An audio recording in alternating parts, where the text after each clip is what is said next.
Yeah. Yeah, what? Oh my goodness.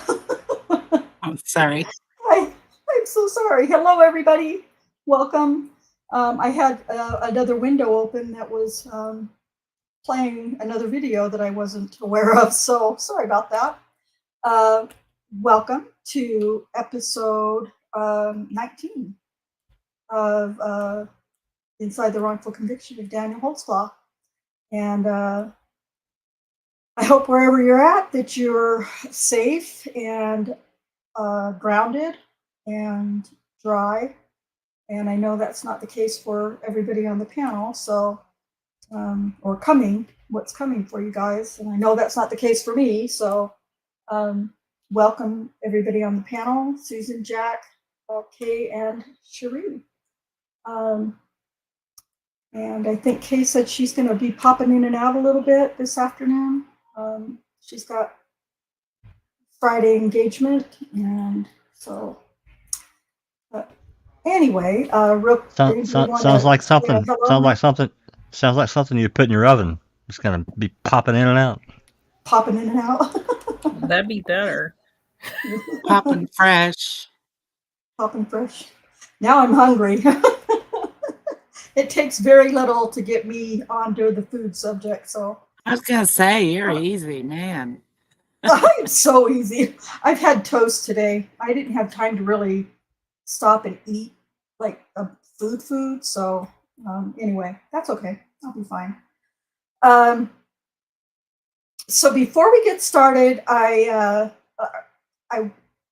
was planning to review two episodes tonight of Bates Investigates, because on Tabitha Barnes' case, he did two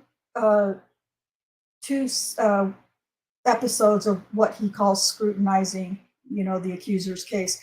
He did two for Tabitha Barnes because she's so weird. So I was going to do them both today, but there's no way I was going to be able to do them justice, just because I already, having to put this off until a Friday, which I'm not happy about, and I'm really sorry to inconvenience everyone. But and I've just been in and out away from home this week so much. So to do episode 13 justice, I'm going to finish that off and prepare that or present that as a premiere either Sunday or Monday morning. Now I know how to do that, so there shouldn't be any screw ups like the last time I tried to do a premiere. So anyway, it's going to be a lengthy video, and I encourage any questions from the chat or comments from the chat or from anybody on the panel. If at any point you want to pause so we can talk about a certain thing, please don't hesitate to do that, because otherwise we're just going to be listening to what is a very detailed breakdown by Brian Bates, and you guys really need this because he did really, really well tying everything all together and bringing out points that I missed, and I thought I knew a fair amount about this case. So that's pretty much what it's going to be tonight. Susan, Jack, Kay, Cherie, anybody have any comments they'd like to make or announcements or anything before we get started? Not I. I'm ready. Okay. All right. You all set, Jack? All right, I am. Dang, I've been trying to unmute for 30 seconds. Would you like any comments, Kay? Wow. I was just going to say that I spent some time with Daniel's parents, Eric and Kimiko, yesterday and today. And we started watching Outcry, which they hadn't seen before, which was really hard for them to watch. But because there are so many similarities in that case to Daniel's case. And then, for you guys who have seen it, how heartbreaking it would be to watch the end of that, where, he gets out and he gets married, and just all those things are so hard to watch. But, I think I think Eric had heard about the documentary a while back, but just really didn't think it was something that he could watch. But, he commented that it was they really did a good job on the documentary. And I think it would be great for everyone to reach out to the producers, which there are 5 or 6 of them, and just tell them about Daniel's case. We really need to try to find someone who will, do a more extended documentary. Of course, the one that Michelle Malkin did, Daniel in the Den, is excellent. She really did a great job with that. But we should get the address. Maybe you already have it, but provide it for people that might be helpful.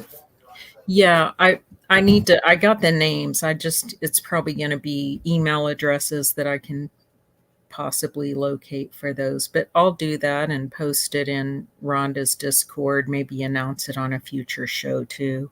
We could scroll it across the bottom, see if we can get some more help. Also, Greg Kelly from Outcry, he started a new foundation called the Vindication Foundation, and it looks like it may have just been established this month, if I was reading that correctly. I can't really tell exactly, what they do, but Eric sent an email to him this morning, and so there's a Facebook page for the Vindication Foundation, and it has a message tab on it. So, if anyone that's on Facebook would go to that page and message and ask him to look into Daniel's case, it would be so powerful to have someone like Greg stand up for Daniel and advocate for him. And since it does seem like it's a new foundation, maybe getting in, before thousands and thousands of people ask might be beneficial. Anyway, that's all I got.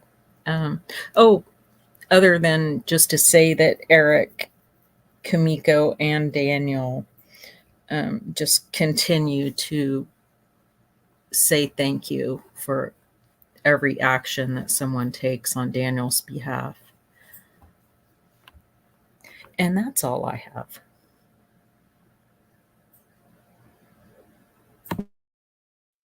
Yep, me muted too.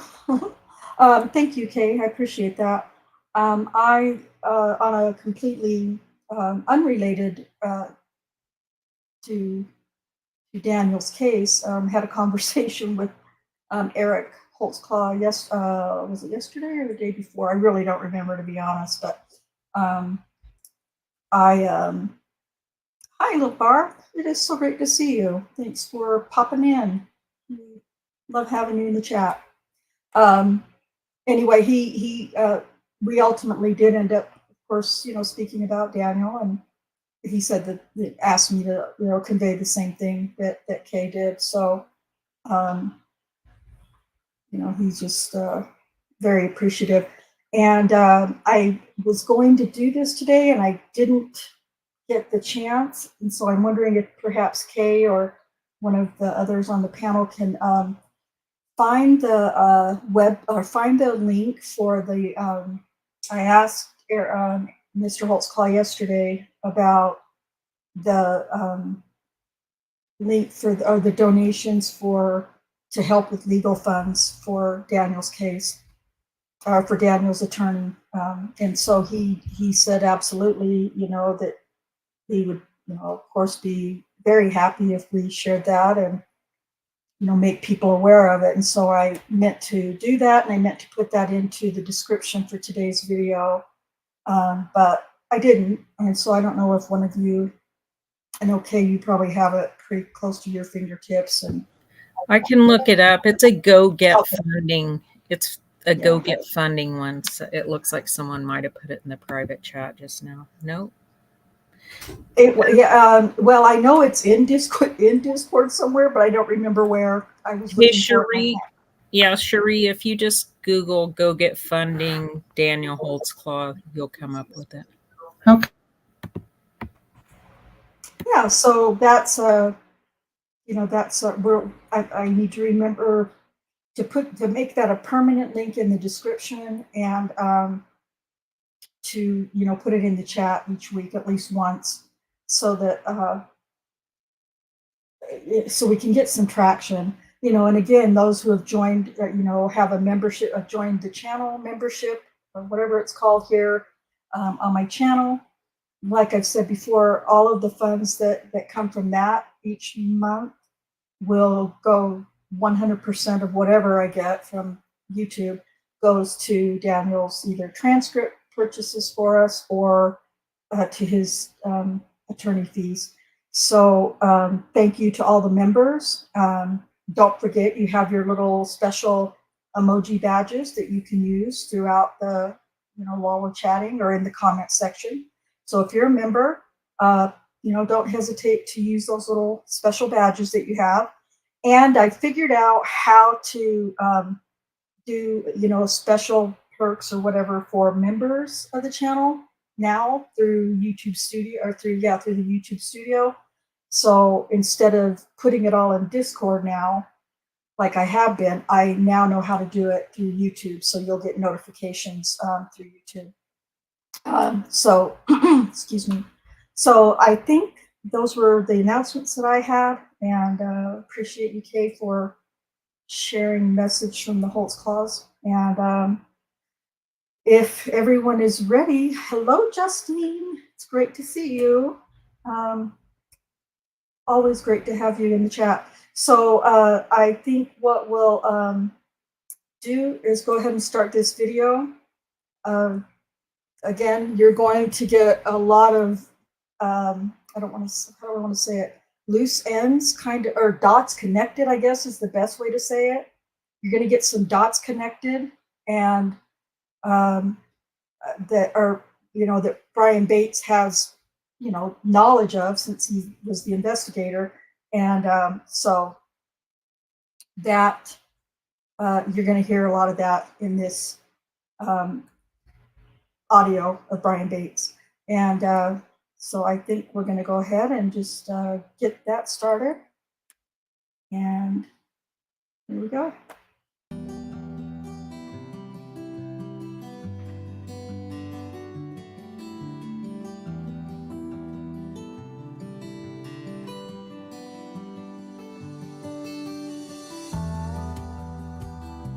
In the last episode, we heard the August 17, 2014 interview between Oklahoma City Police sex crimes detective Rocky Gregory, 41-year-old Holtzclaw accuser Tabitha Barnes,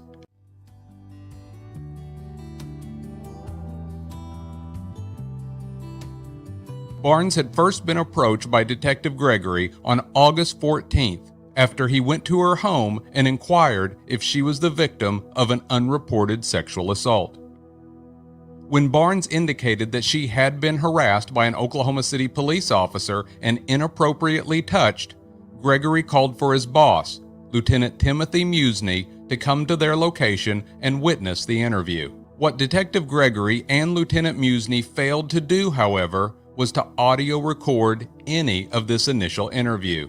Instead, the official investigative report claims that Barnes was sleepy and nodding off due to being up all night and recently taking the prescription medicine Ambien. Detective Gregory ended the interview and reportedly rescheduled for 10 a.m. the following day at Barnes's residence. Personally, I find this very troubling.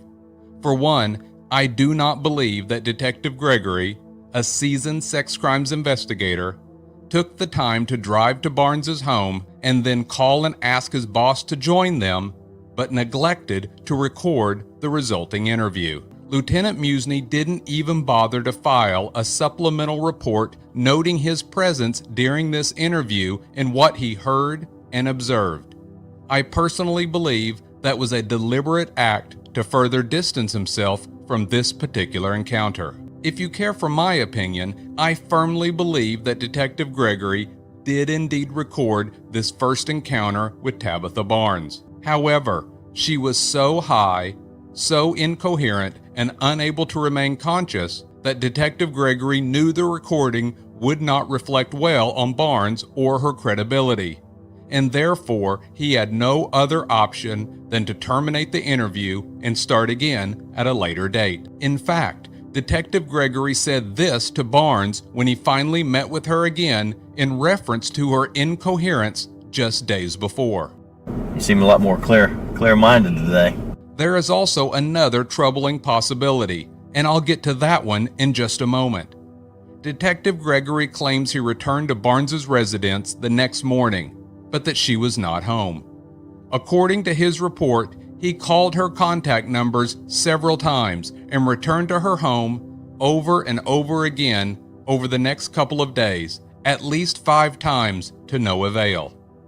Keep in mind, Barnes is unemployed, broke, has at least 3 young children, and doesn't drive.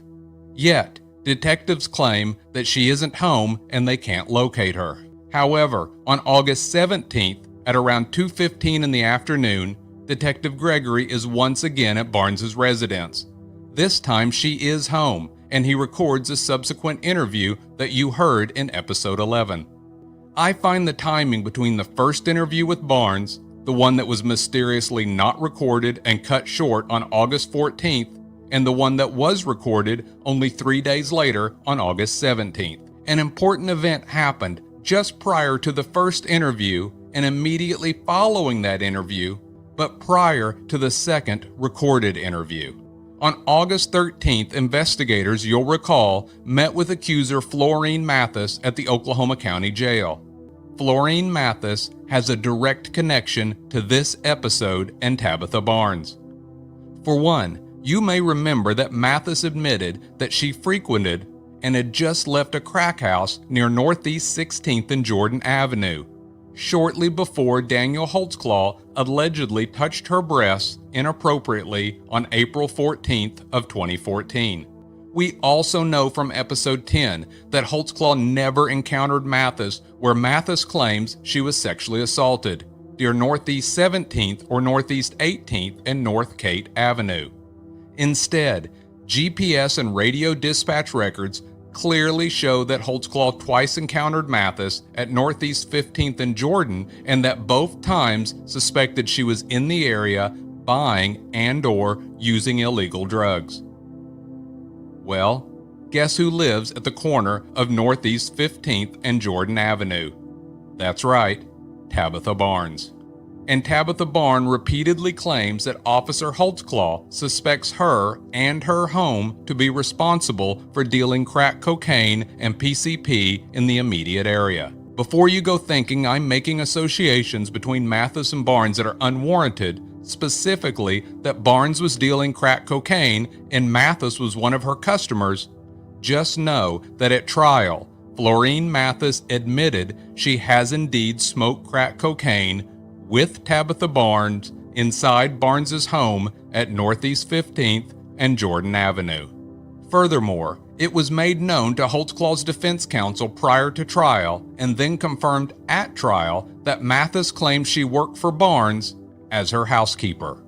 Barnes at this time was unemployed, a convicted felon, the single mother of at least 6 children, with at least 3 of those children being minors, and was 100% on government assistance for food, utilities, and rent. And the house Mathis smoked crack cocaine in with Barnes on multiple occasions while working as Barnes's housekeeper, it's a tiny, modest, single-story, 2-bedroom, 1-bath, 720 square foot home built in 1955.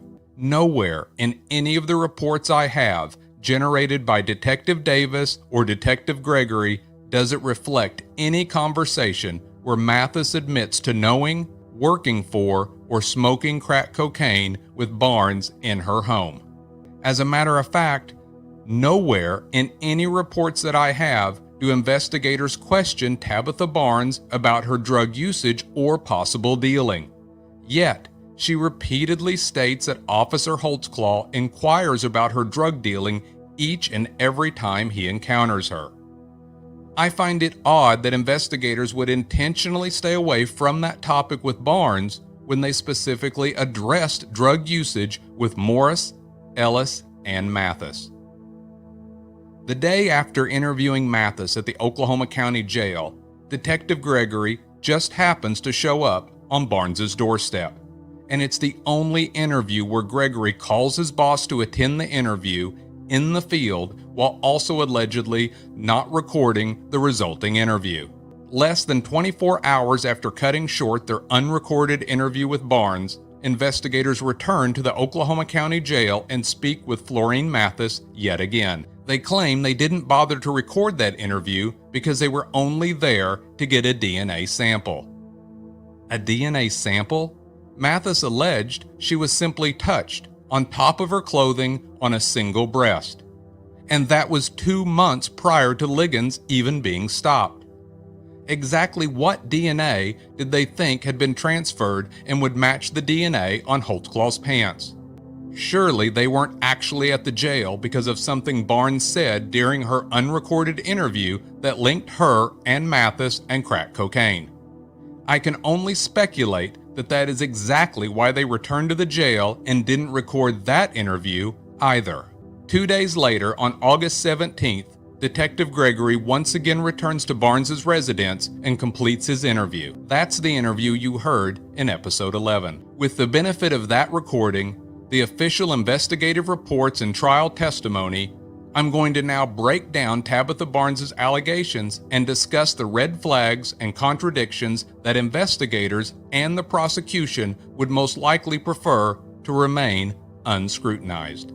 For starters, all of the police investigative reports I used to compile this episode are posted on this episode's homepage at holtzclawtrial.com.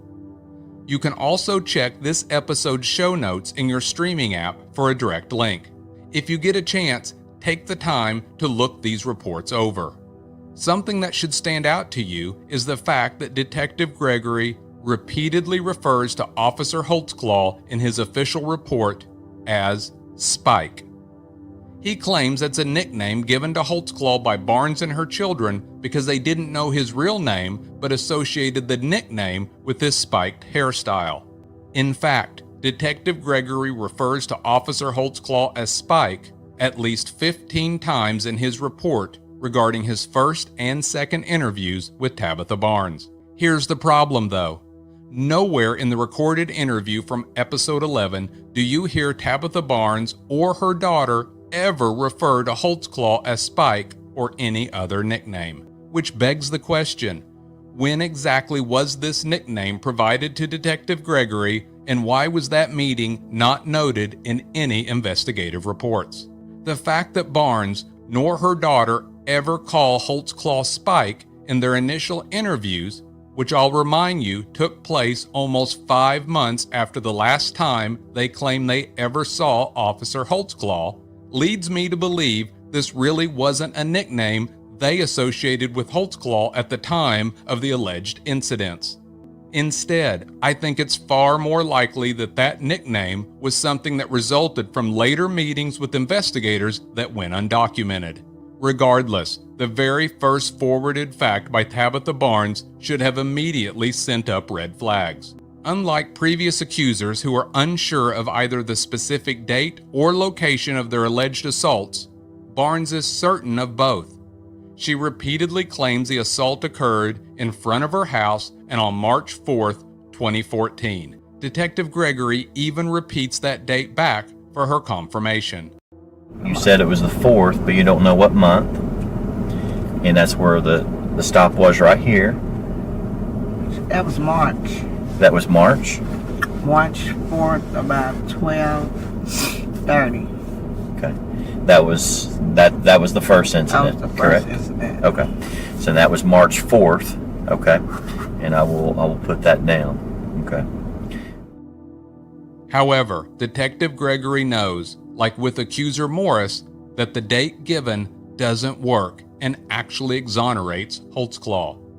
GPS data and police records for March 4th, 2014 show that Officer Holtzclaw couldn't have had any contact with Tabitha Barnes. But Barnes recalls the date because she associates it with a very specific action that night. Remember, she had an adult friend over, and her daughter was also having a slumber party. They were all in the car waiting for midnight because that's when Barnes's SNAP or food stamp card renews, at midnight. And they wanted to go get some ice cream and snacks. But there's a problem with that scenario, and Detective Gregory knew or should have known it. Holtzclaw's patrol car GPS shows him at Barnes's residence for the first time on February 27th, 2014, not March 4th. And you can't simply say she's getting the date wrong, because she's associated that date with very specific events, the renewal of her food stamp card. That said, SNAP or food stamp benefits are only distributed on specific days each month: the 1st, the 5th, and the 10th. So Barnes probably was in her car on the evening of March 4th and waiting until midnight or 12:01 on March 5th for her food stamp card to be renewed. But she couldn't have encountered Holtzclaw on that date. Which begs the question, is she simply getting the date and her activities wrong? Or is she referencing the right date, just a different police officer? Regardless, she's certain of the date: March 4th, 2014. There was a way Detective Gregory could have clarified this from the very beginning. Barnes made this statement during their interview. No, well, if you show me a picture, I bet you I can identify him. However, as we all know by now, none of the accusers beyond Terry Morris was ever shown a photo lineup, regardless of the fact that the accuser specifically said they could pick their attacker out if a photo was shown to them. Regardless, by the time this case rolls around to trial, Barnes now magically is certain the date matches Holtzclaw's GPS on February 27th, 2014.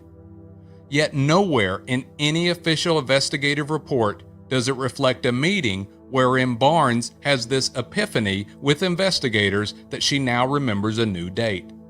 She simply shows up to court, primed and ready to go, with a date that just happens to exactly match the date Detective Gregory needs her to say. The next uncertainty comes when Tabitha Barnes identifies who all was present when she was stopped by Officer Holtzclaw. According to Barnes, they were all in her green four-door Saturn, and it was her in the front passenger seat, her 35-year-old friend Angela Cooper in the driver's seat, and Barnes's 13 and 11-year-old daughters in the back seat. When Cooper was interviewed, however, which wasn't for over a month, and only after Holtzclaw had been arrested, she claims in the car was herself as the driver, Tabitha as the front passenger, one of Tabitha's daughters in the back seat, along with a friend of the daughter that was staying the night. Further evidence shows that the daughter was most likely the 13-year-old and her 13-year-old friend. Cooper gives no mention of the 11-year-old daughter. That's the same daughter that was interviewed by Detective Gregory on August 17, 2014. This discrepancy caused me to go back and listen to the recording of that interview again. And sure enough, if you listen to that interview without the bias of assuming that the 11-year-old daughter was there that night, it becomes obvious that the 11-year-old daughter wasn't in fact in the car during that early morning stop. She literally is never asked directly by Detective Gregory if she was there during the Holtzclaw stop in late February. And Detective Gregory specifically points out to her that he can tell that she was coached by her mother. Let me ask you this, and this is, I know what you've heard. The story that you just told me, I'm sure that your mama told you that, correct? My mom told me. About what happened? Yeah. Okay. Yet at trial, it was still forwarded by the prosecution that the 11-year-old daughter was present, even though when they called her to the stand, she clearly claimed she had never met Officer Holtzclaw until March 25th of 2014. That's almost a month after the midnight stop in February. In fact, not only does Angela Cooper not mention the 11-year-old's presence in the car, but neither does Barnes's 13-year-old daughter or the 13-year-old daughter's friend. So, we are not even into the allegation, and the accuser has an impossible date that she is certain of and has forwarded an 11-year-old witness that she has coached and was not even present regardless of the date given. Here's what I do know. Some officer may have encountered Barnes and touched her on March 4th, 2014, but it wasn't Holtzclaw. He did, however, encounter Barnes on February 27th, 2014, and in the car during that encounter was Angela Cooper as the driver, Tabitha Barnes as the front passenger, and in the back seat was Barnes's 13-year-old daughter and her daughter's 13-year-old friend.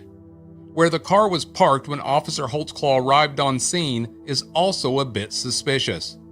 It wasn't parked in the driveway, and it wasn't parked directly in front of Barnes's house. According to Barnes, the car was in the street on Northeast 15th, facing east towards the stop sign at Jordan Avenue.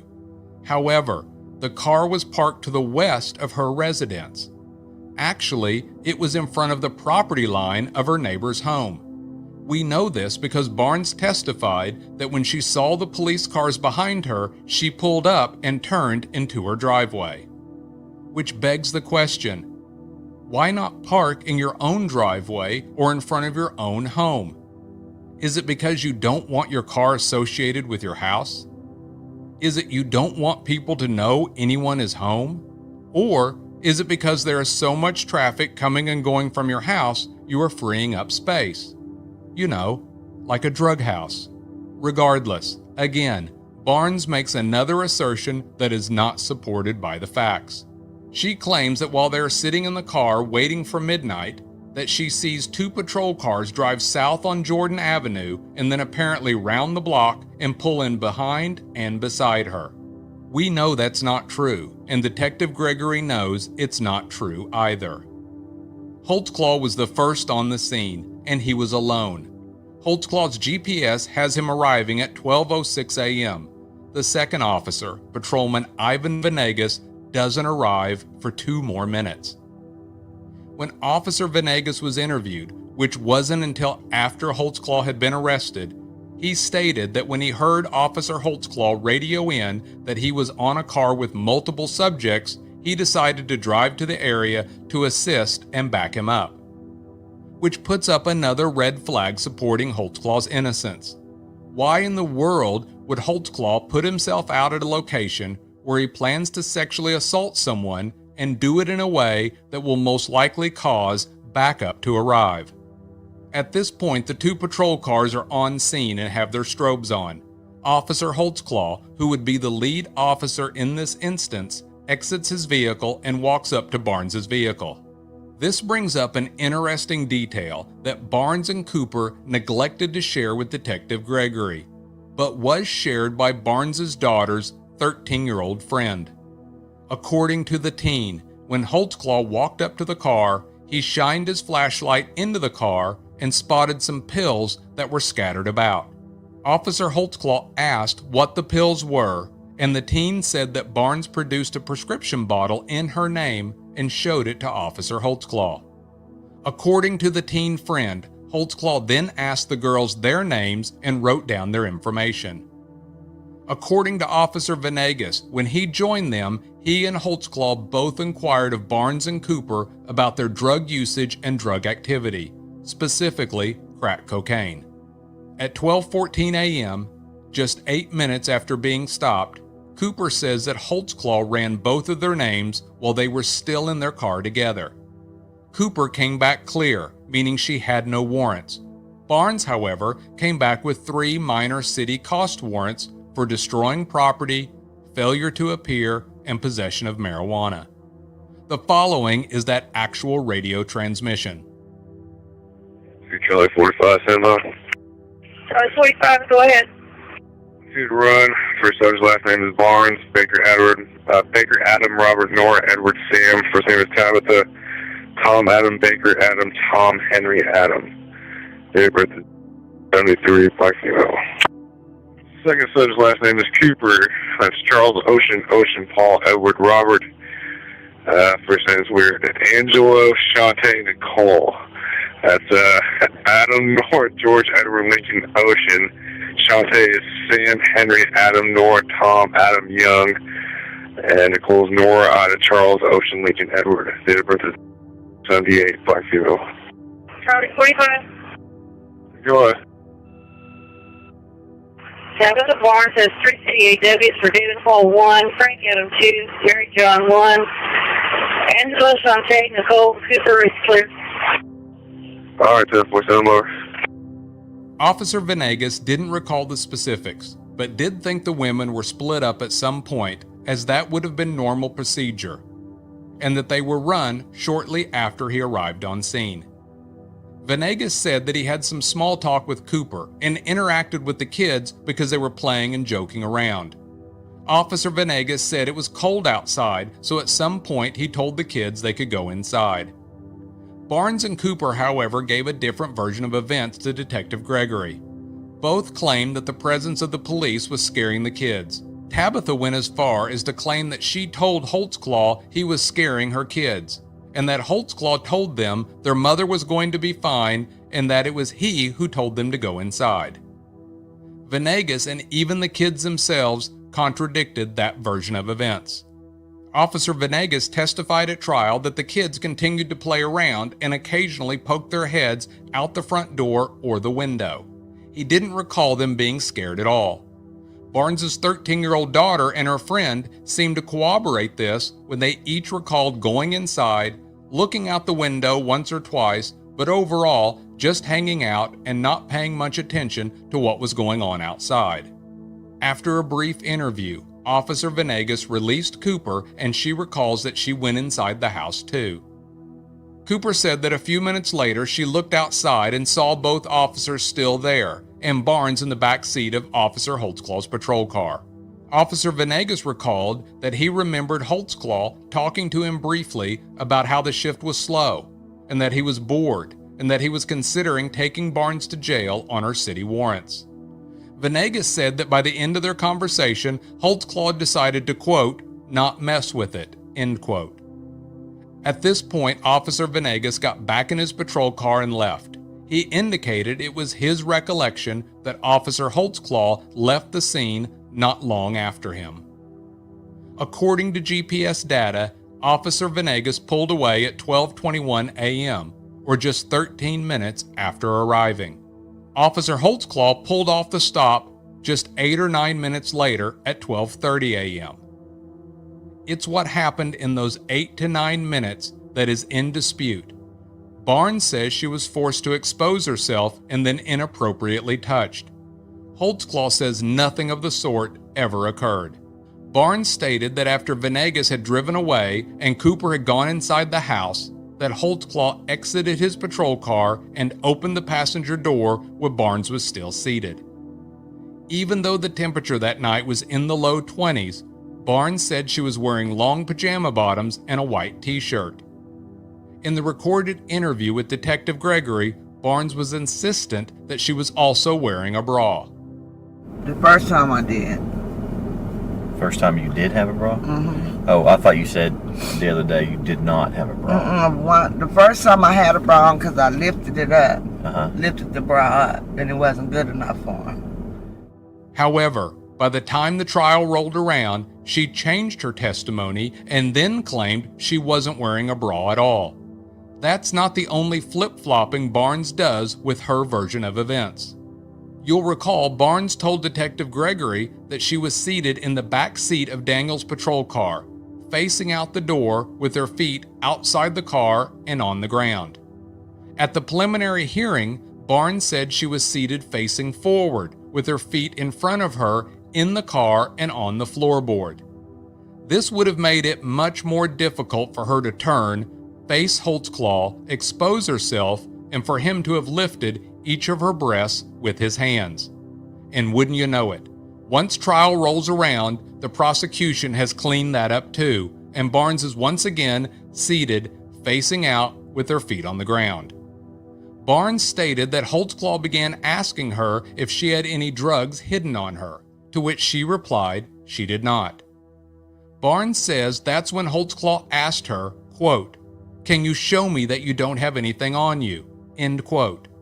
Barnes said she knew what that meant and raised her shirt to her belly, to which Barnes claims that Holtzclaw responded by saying, quote, "No, do you have anything under your shirt?" End quote. During her recorded interview, Barnes told Detective Gregory that she asked Holtzclaw, "Shouldn't you have a female officer come to search me?" However, at the preliminary hearing, when asked by prosecutor Galen Giger, Barnes replied that she thought he needed a female officer to search her, but that she never actually said anything about it. Barnes went on to state that she knows male officers are supposed to call for a female officer because, quote, "I used to sell drugs," end quote. But as luck would have it for the prosecution, this contradiction too was corrected by the time the trial rolled around. At trial, she testified that she did indeed tell Holtzclaw he needed a female officer to perform a search upon her. When asked why she mentioned this to Officer Holtzclaw, Barnes testified, quote, "I watch a lot of police shows. I mean, a lot," end quote. Just for quick clarification, it was discussed at trial, and it is not a requirement that male Oklahoma City police officers must have a female perform searches upon female suspects. Barnes claims that Holtzclaw next barked out to her, quote, "Let me see," end quote. At this point, Barnes claims she knew she either needed to expose her breast to Holtzclaw or she was going to jail, so she did just that.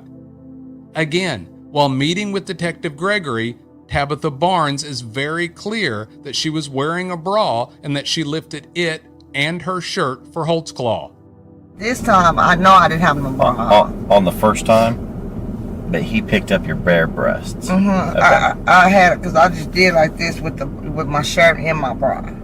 And then he had you expose them. Yeah. So you had to pull your bra up over your breast on the first time? And with my shirt. Is that correct? Yes, with my shirt. I'll make that correction in my report. I misunderstood you. I didn't think you had a bra on that first time. So you did have a bra. He just had you pull it up and then he lifts it. However, at trial, she once again changes her story, and in this version, she isn't wearing a bra. Barnes says that because her breasts sag, Holtzclaw asked her if he could lift them up to look underneath for hidden contraband. Holtzclaw then allegedly took one breast in the palm of each hand, lifted, and then returned them and let go. According to Barnes, Holtzclaw then asked her how much time she needed to pay off her tickets and ended the conversation with, quote, "I can help you if you play by my rules," end quote. If you read this report on this episode's homepage, you'll notice that every alleged quote from Holtzclaw comes with an exclamation point added by Detective Gregory for emphasis. I think it also is a telltale sign of Detective Gregory's confirmation bias. Tabitha claimed in her recorded meeting with Detective Gregory that she took Holtzclaw's quote to mean that as long as she gave him sex, he would somehow take care of her tickets. The problem with that line of thought, though, is obvious. Holtzclaw never even talks to her about sex and certainly never asks for sex. Do you ever talk about having sex with you? No. Like so many of the other little details, this one too changed at trial and changed to the prosecution's benefit. At trial, Barnes testified that she took that quote to mean that if she did as he asked, meaning to expose herself, then she would be allowed to go inside her house. At that point, Officer Holtzclaw released Barnes from investigative detention and she went back inside her home, and Officer Holtzclaw got back in his patrol car and drove away. When Barnes got inside her house, she claimed she immediately gathered up her children and told them and Angela Cooper all that had happened regarding Holtzclaw having her expose herself and then touching her.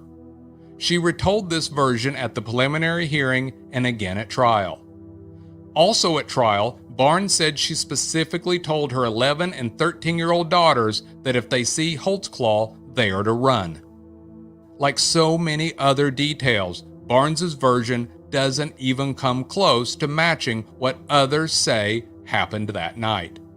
Barnes's teen daughter's 13-year-old friend told Detective Gregory that Barnes never told her anything about having to expose herself, being touched, or that she should run when she sees the officer. But the teen did say Barnes looked upset when she came inside the house and went to her bedroom.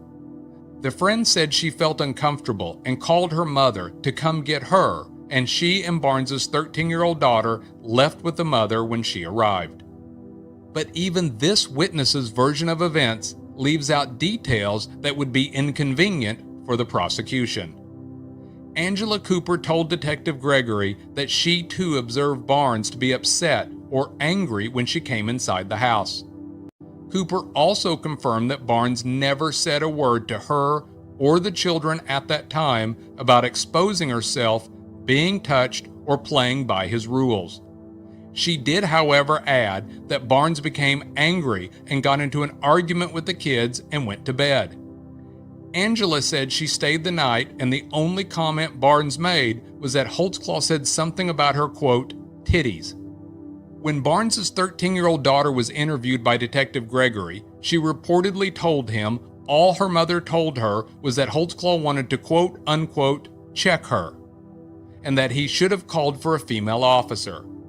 The teen daughter did not recall Barnes saying anything about exposing herself, being touched, playing by his rules, or to run if she ever saw him.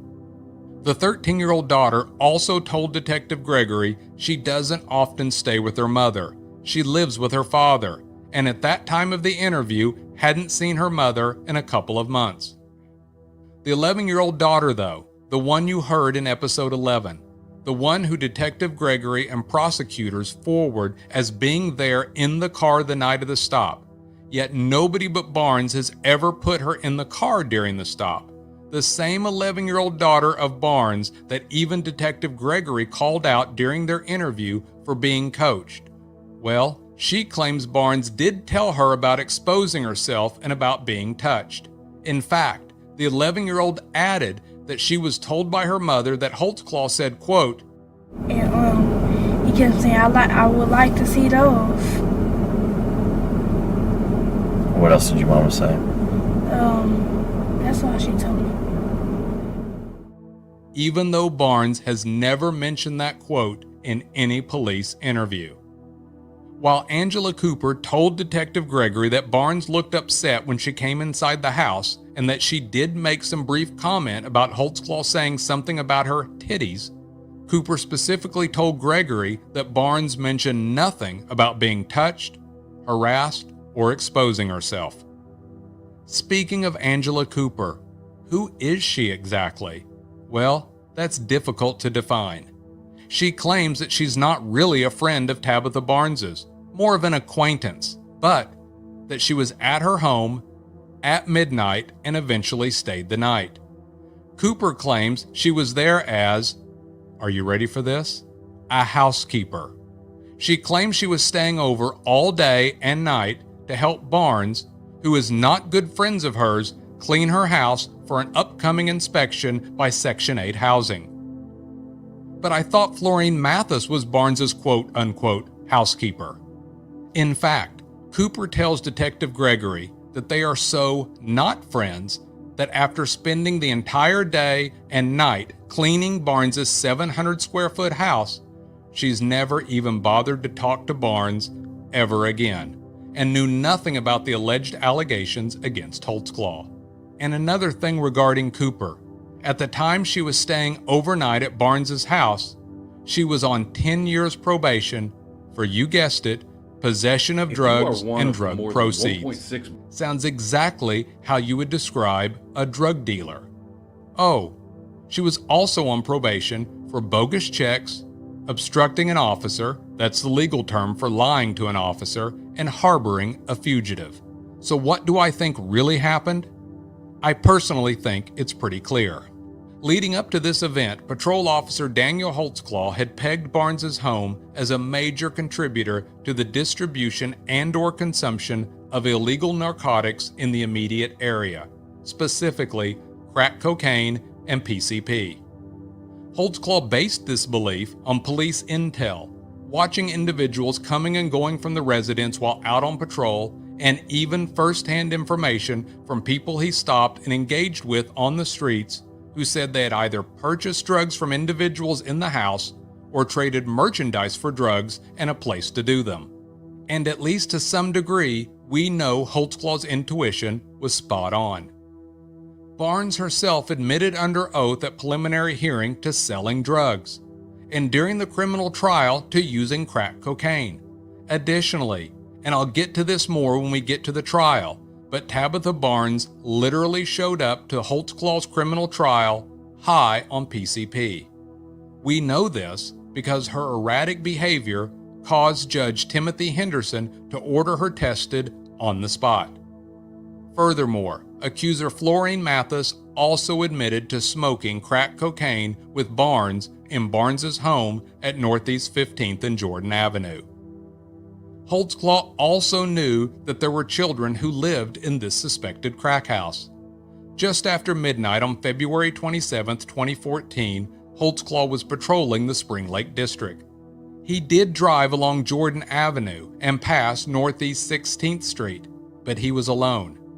Holtzclaw noticed a vehicle parked on the street, near a suspected crack house and with its headlights on. Holtzclaw's activity log and radio dispatches show that it had indeed been a slow shift. He rounds the block in a wide circle, taking nearly 3 minutes to get back to Northeast 16th Street and pull up behind Barnes's vehicle. Seeing that the vehicle is still sitting parked and running, and noticing it's occupied by several people, Holtzclaw radios in what he sees and turns on his patrol car's overhead strobe lights. Noting the patrol car behind them, Angela Cooper pulls her car forward and turns into the driveway. Holtzclaw inches forward, parking in the street but also blocking in Barnes's vehicle. Fellow patrol officer Ivan Venegas, aware that Holtzclaw is out on a vehicle with several subjects, drives to his location and parks in the street and directly in front of Barnes's home. He exits his vehicle and watches as Holtzclaw cautiously approaches Barnes's green Saturn. Holtzclaw, who by police policy would be the lead officer in this stop, lights up the occupants in the car with his flashlight. Holtzclaw notes that there are 2 adult females in the front seat, Barnes and Cooper, and 2 teenage girls in the back seat, Barnes' 13-year-old daughter and the daughter's 13-year-old friend. The 11-year-old daughter is not present in the vehicle. Barnes explains that her teen daughter is having a friend over to spend the night and that they are going to run to the convenience store to get them some ice cream. Holtzclaw is not certain he believes their story and notes that both Barnes and Cooper seem a bit disheveled and are both wearing pajama bottoms and t-shirts, certainly not dressed for the sub-freezing temperatures. Holtzclaw then notices what appears to be pills spilled out in the car and asks what they are and who they belong to. Barnes produces a prescription bottle bearing her name and explains they must have fallen out of her purse. Holtzclaw chastises Barnes briefly and has her return the pills to their bottle. Holtzclaw asks and notes the names of all 4 people in the car. He He then calls into dispatch and runs both Barnes's and Cooper's names for warrants. If they come back clear, this will be a quick stop and an opportunity to note the names of the occupants of the house he suspects is dealing drugs.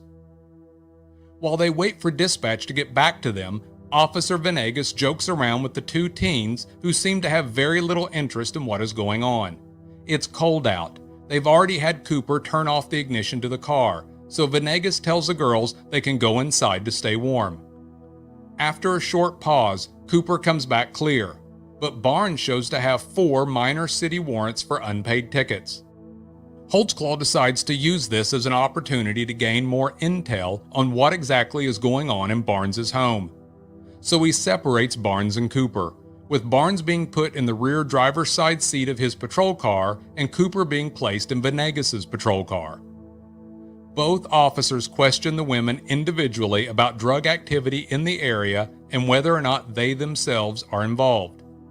After a few minutes, Venegas lets Cooper out of his patrol car and she goes inside.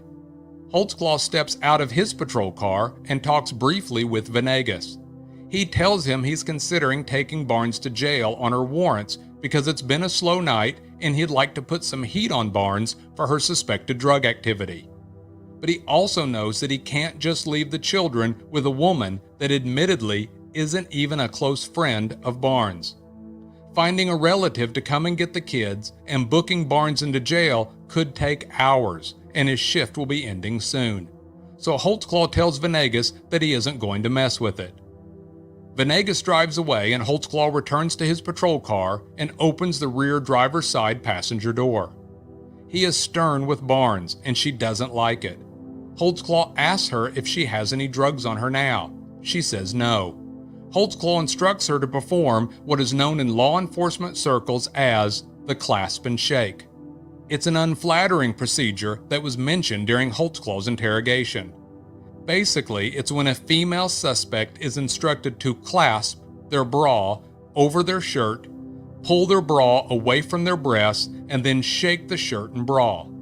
The idea being to dislodge any drugs, paraphernalia, or weapons that may be hidden under breast tissue or concealed in the suspect's undergarments. While certainly embarrassing, if done correctly, doesn't expose the suspect's breasts, but does often result in uncovering evidence of additional crimes. You've probably never heard of this procedure, and the Oklahoma City Police Department would probably prefer to keep it that way. But it was considered perfectly acceptable at the time, but naturally, it garnered resentment from those who were often targeted for its use. Finding no drugs and being assured by Barnes that she was going to work to pay on her tickets, Holtzclaw decides to release her to go inside. After about a minute, Holtzclaw then pulls away to continue his shift.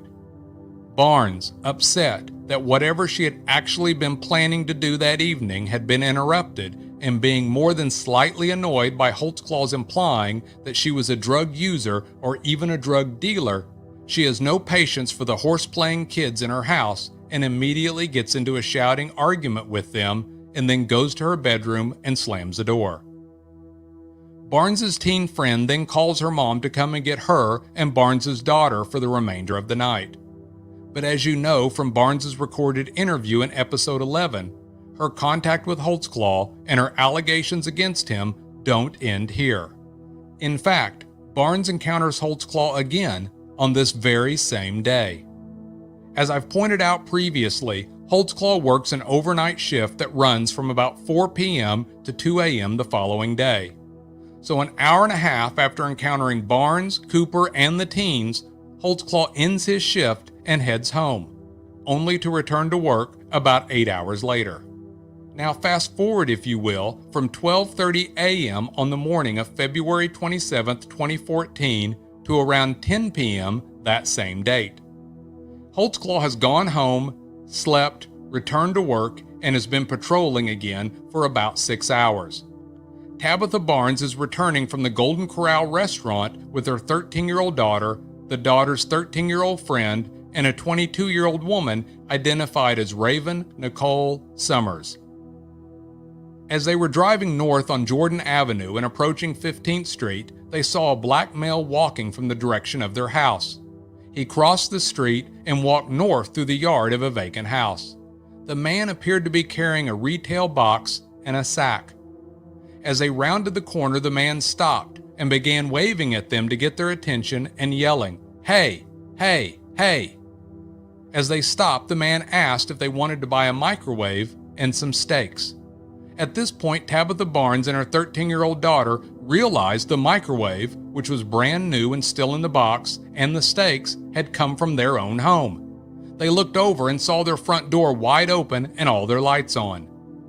Summers told police that she got out of the car, confronted the man, and was yelling, "Hey, that's my microwave."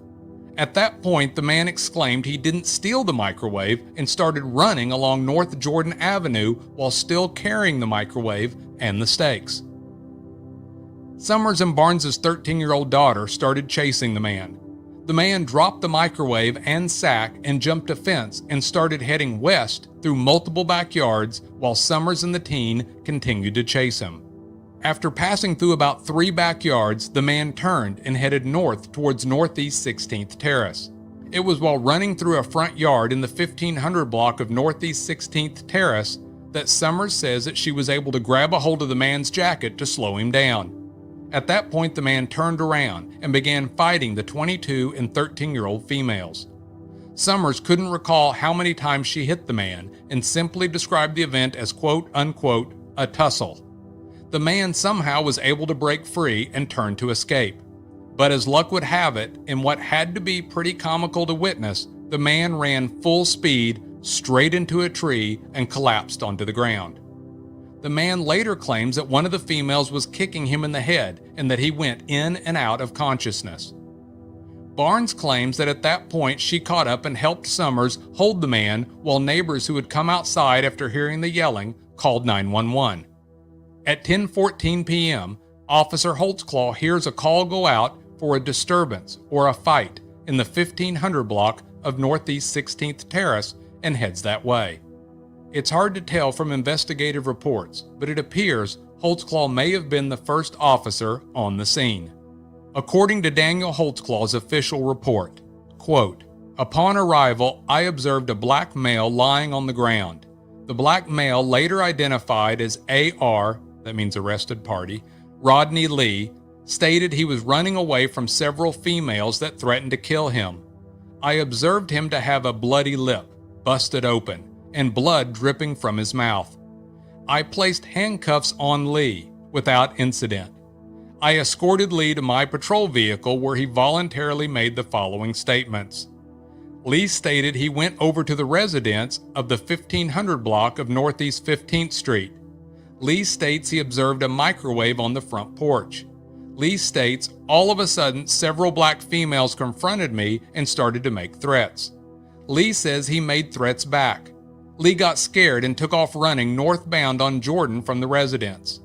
Lee proceeded to head westbound on Northeast 16th Terrace. Lee says during the time he was running, he observed several females chasing him. Lee says someone pushed him down at the area of 1500 Northeast 16th Terrace, where they began to punch him in the face." End quote. Not knowing what was going on, and Summers claiming Lee had burglarized her home, and Lee claiming that the women attacked him for no reason, Holtzclaw placed handcuffs on both Lee and Summers until the details could be sorted out. About that same time, several other officers began arriving on scene. Barnes estimated that as many as 10 officers responded to the 911 call. One of those officers was an Officer Chris Millay. Millay noted in his report that when he arrived, he observed 2 subjects handcuffed and laying on the ground. Summers was eventually unhandcuffed and released from investigative detention. Lee was placed into Holtzclaw's patrol car where he gave his statement. Officer Millay noted that the suspect was bleeding and complaining of head pains. Lee explained that he had just been released from the hospital on February 14th after receiving treatment for bleeding on the brain. He thought that possibly the bleeding had returned as a result of his new injuries. Lee did refuse medical treatment by paramedics and was transported by Officer Millay to Presbyterian Hospital to be checked out before he could be booked into the Oklahoma County Jail. When officers checked Lee's background, they found he had served time in prison in 2002, 2008, and 2009 for burglary in the second degree. Barnes testified at trial that at least one female officer responded to the burglary. Barnes said she pulled the officer aside in her kitchen and told her that she had some active warrants. The female officer told her not to worry about it. Barnes was asked at trial why she didn't take that opportunity to tell the female officer that Holtzclaw had been at her home earlier that day and had made her expose herself and had then touched her breasts. Barnes replied at trial with the following quote, "First of all, we was trying to get our food back and all of that. When Spike walked in my house, he eye contacted me. I hurry up and turn my head." Barnes went on to say that she was too terrified to tell the female officer, didn't think anyone would believe her, and she was just trying to put it all behind her. Officers noted in their reports that Barnes's front door had been kicked in and the door frame was splintered into pieces. Summers told officers that several food items were missing. The house appeared to have been rummaged through and that a television in one of the bedrooms had been laid on the floor as if Lee was going to come back later and take it. Summers said she did not know or recognize Lee and then signed a citation for assault and battery against him. An OCPD captain took photos of the crime scene and where the microwave was dropped. The microwave was returned, and Summers said she would be calling the landlord the next morning to fix the front door. I have to interject here, and I've got to be honest. I don't really know what the truth is or what it even means one way or the other. But just like the presence of Angela Cooper seemed out of place in the early morning incident, the friend who really wasn't a friend, but allegedly spent the day and night helping Tabitha Barnes to clean her 700 square foot house and then allegedly never talked to her again? Well, the presence or identity of Raven Nicole Summers seems just as mysterious. In police reports from the burglary, Summers is clearly identified as the victim and living in Barnes's home. In fact, in Officer Boyette's official incident report, he specifically identifies Tabitha Barnes as, quote, the victim's stepmother, end quote, and goes on to state, quote, it should be known the victim and all involved parties except the 13-year-old friend lived at the house, end quote. That seems clear enough. Summers is Tabitha Barnes' stepdaughter. But then, when you fast forward to Daniel Holtzclaw's criminal trial, and I'm reading from page 1873 of the jury trial transcript. Prosecutor Galen Giger, question. One of those people named Raven Summers, Tabitha Barnes, answer, yes. Giger, is Raven Summers, who is she to you? Barnes, she was my ex-girlfriend, end quote. Then, in an excerpt from page 1876, Prosecutor Galen Giger makes this comment, quote, I know you were in a relationship with Ms. Summers, end quote. So, was she Barnes' stepdaughter or was she Barnes' ex-girlfriend? Regardless, why was she listed as the victim and the one who was interviewed by police if the home was actually rented by Tabitha Barnes and the property therein owned by Barnes? And if Summers lives there and is Barnes' stepdaughter/ex-girlfriend, where was she just hours earlier when Barnes was with Cooper, parked next to, instead of in front of, their own home at midnight in sub-freezing temperatures? Lastly, if Officer Daniel Holtzclaw had really committed some sort of sexual assault against Tabitha Barnes just hours earlier, an assault that so upset her she warned her children to run if they ever saw him again, yet none of those children remember her telling them that, why would she not have mentioned something to the female officer that told her not to worry about her warrant? Was she really too, quote-unquote, terrified to tell anyone? Regardless, if Holtzclaw had committed a sexual assault, why in the world would he arrive on scene with Barnes and Summers holding down their burglar and then risk pissing both Barnes and Summers off by placing Summers in handcuffs and having her lying on the ground until he sorted it all out.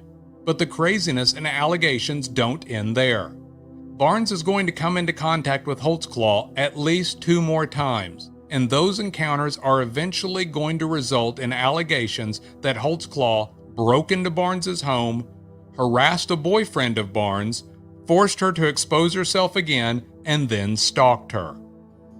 But I'm going to save those details for the next episode.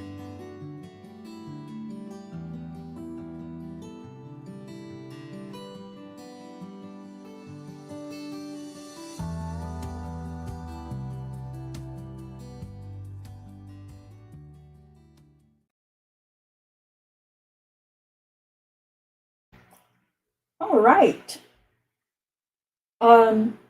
So hopefully that kind of connects some dots for you guys. If you're having trouble following my explanation, my attempts at explaining the situation, Brian Bates, I mean, it's his case for sure as far as investigating, and he definitely has much more information than we do. And he was able to really explain some things that I think was kind of necessary to, trying to make it all make sense. I don't know. So hopefully, with what we've talked about in the last couple of weeks, and then hearing this tonight, it makes a little more. Well, none of it makes sense because it's also crazy, but in your mind's eye, hopefully you can have a better visual, I guess, of what took place from Daniel's point of view, and which is the point of view I choose to believe, just if for no other reason, based on the evidence or lack thereof. Because it was going to be I was going to do both parts tonight, but I didn't, obviously. I'm going to premiere this last episode by Bates on, I'm not really sure when, probably sometime Monday, I think. I haven't quite decided yet. It'll definitely be, though, before next Thursday. Next Thursday, we will finally get into some transcripts. And I think we have the preliminary hearing transcripts that we will be prepared to read. I haven't read them yet, or at least all of it. I mean, I've read sections that have been provided in the past, but I haven't read all of it. But after we do that, we'll get into the trial transcripts that I have read, and that is crazy. That is, you guys are going to be, I'm pretty sure you're going to be, I know this is a really not the best way to describe it, but it's sitting back and listening or reading it from our point of views now. It's entertaining, I guess. And not because of the situation, but because of just how crazy the day gets when Tabitha Barnes is going to testify at trial. So I'm really looking forward to that, and I hope everybody else is too. Sheree, what do you got? Well, I was just trying to see if I've got the events that eventually were supposed to be the truth, in air quotes, at trial. Was the February 27th was the car out front, when they were sitting in the car waiting for the snap to drop, allegedly. And then the next one was at March 26th, and that's when she came home and Daniel had been all up in her house, allegedly. Boyfriend sleeping, took her out in the car, and whatever, some kind of assault allegedly happened. And then 3/27 was when she called, or she was cooking supper, and he allegedly stopped in and wanted to go through her house again or whatever and called the mom. So do I have those correct, or what's not correct? No, that's absolutely correct. But also the burglary that takes place on the night of the 27th. Do they talk about that in the trial? I can't remember. I don't remember. I don't remember if they talk about that in the trial. And I kind of think, from memory, from when I did read so long ago, I kind of feel like that was mentioned, but it wasn't really, there were no details really, but I'm not really sure. But well, I remember Daniel didn't, Rocky saying Daniel was there, but there were so many officers around that he restrained himself. Yeah. Well, yeah, yeah. Rocky is just, and again, for those of you who haven't read the police report, definitely I suggest you reading the police report or the documents that Brian Bates provides at holtzclawtrial.com. Episode 12, I believe it's going to be in. If you go to the website, go to episode 12, and then click on the homepage. That's going to bring up all of the documents and a bunch of pictures and things like that. I put the link to it in earlier in the chat to that episode. Awesome.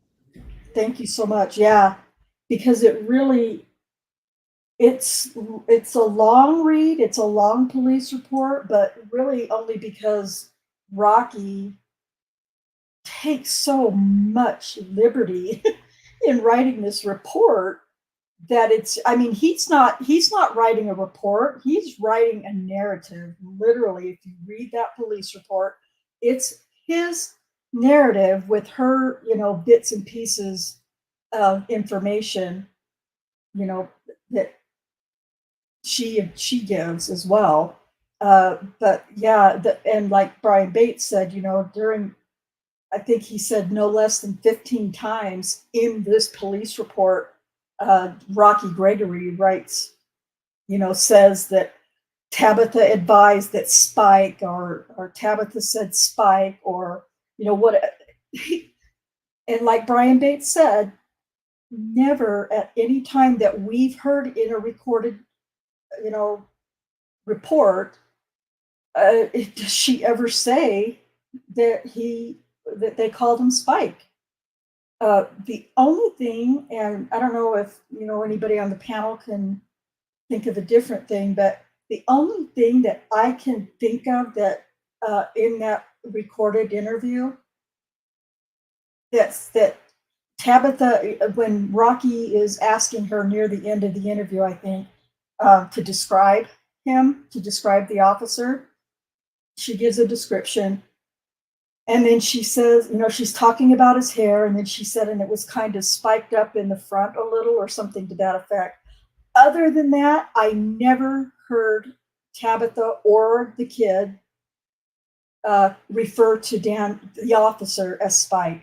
So when my point is when you read through that police report that Rocky Gregory wrote, you can see that he's trying to just tell a story, and he's trying to make it as salacious and dirty as possible by, the words that he uses. And like Brian Bates, so also in the police report, when he does use the word Spike, claiming that Tabitha said that, he puts it in quotes.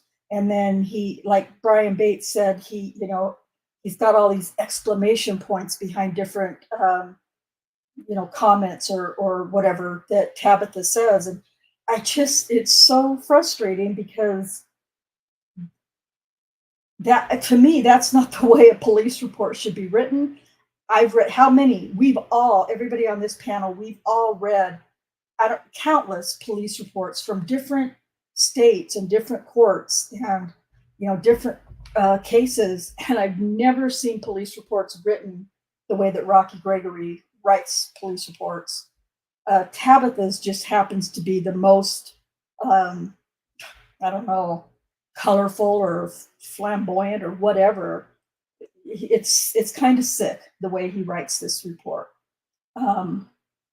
So if you haven't, again, follow that link that Cherie posted in the chat earlier and read that police report from Brian Bates, because he kind of breaks down, and, you know, he's got all kinds of colors and highlights and so much work into that police report that he's dug, you know, and I don't know, how do you want to say it, dissected or deconstructed that report, and brings back around the absurdity of it, of the story, and of the way the police report is written.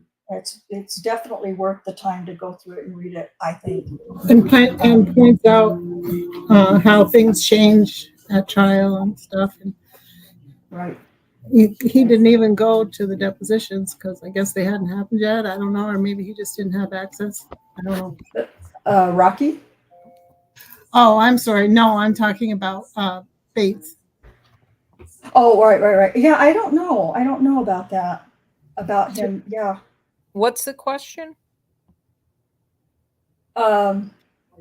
If Brian Bates went to the preliminary hearings. Well, what I was saying was, like, I maybe I misunderstood what Rhonda was saying, but what I was saying, I thought she said that he, you know, how he dissects what Rocky wrote and points out the absurdity. And then I said, well, and then I like how he points out how the stories change by the time you get to trial. And then I said, and they change again by the time they get to deposition. But he probably, maybe he didn't have access then. I don't know. Yeah, he was after the trial. That was the end of, as far as the involvement in the case of Scott Adams, Robert Gray, and Brian Bates, although Bates obviously did continue to and does continue to advocate for Daniel.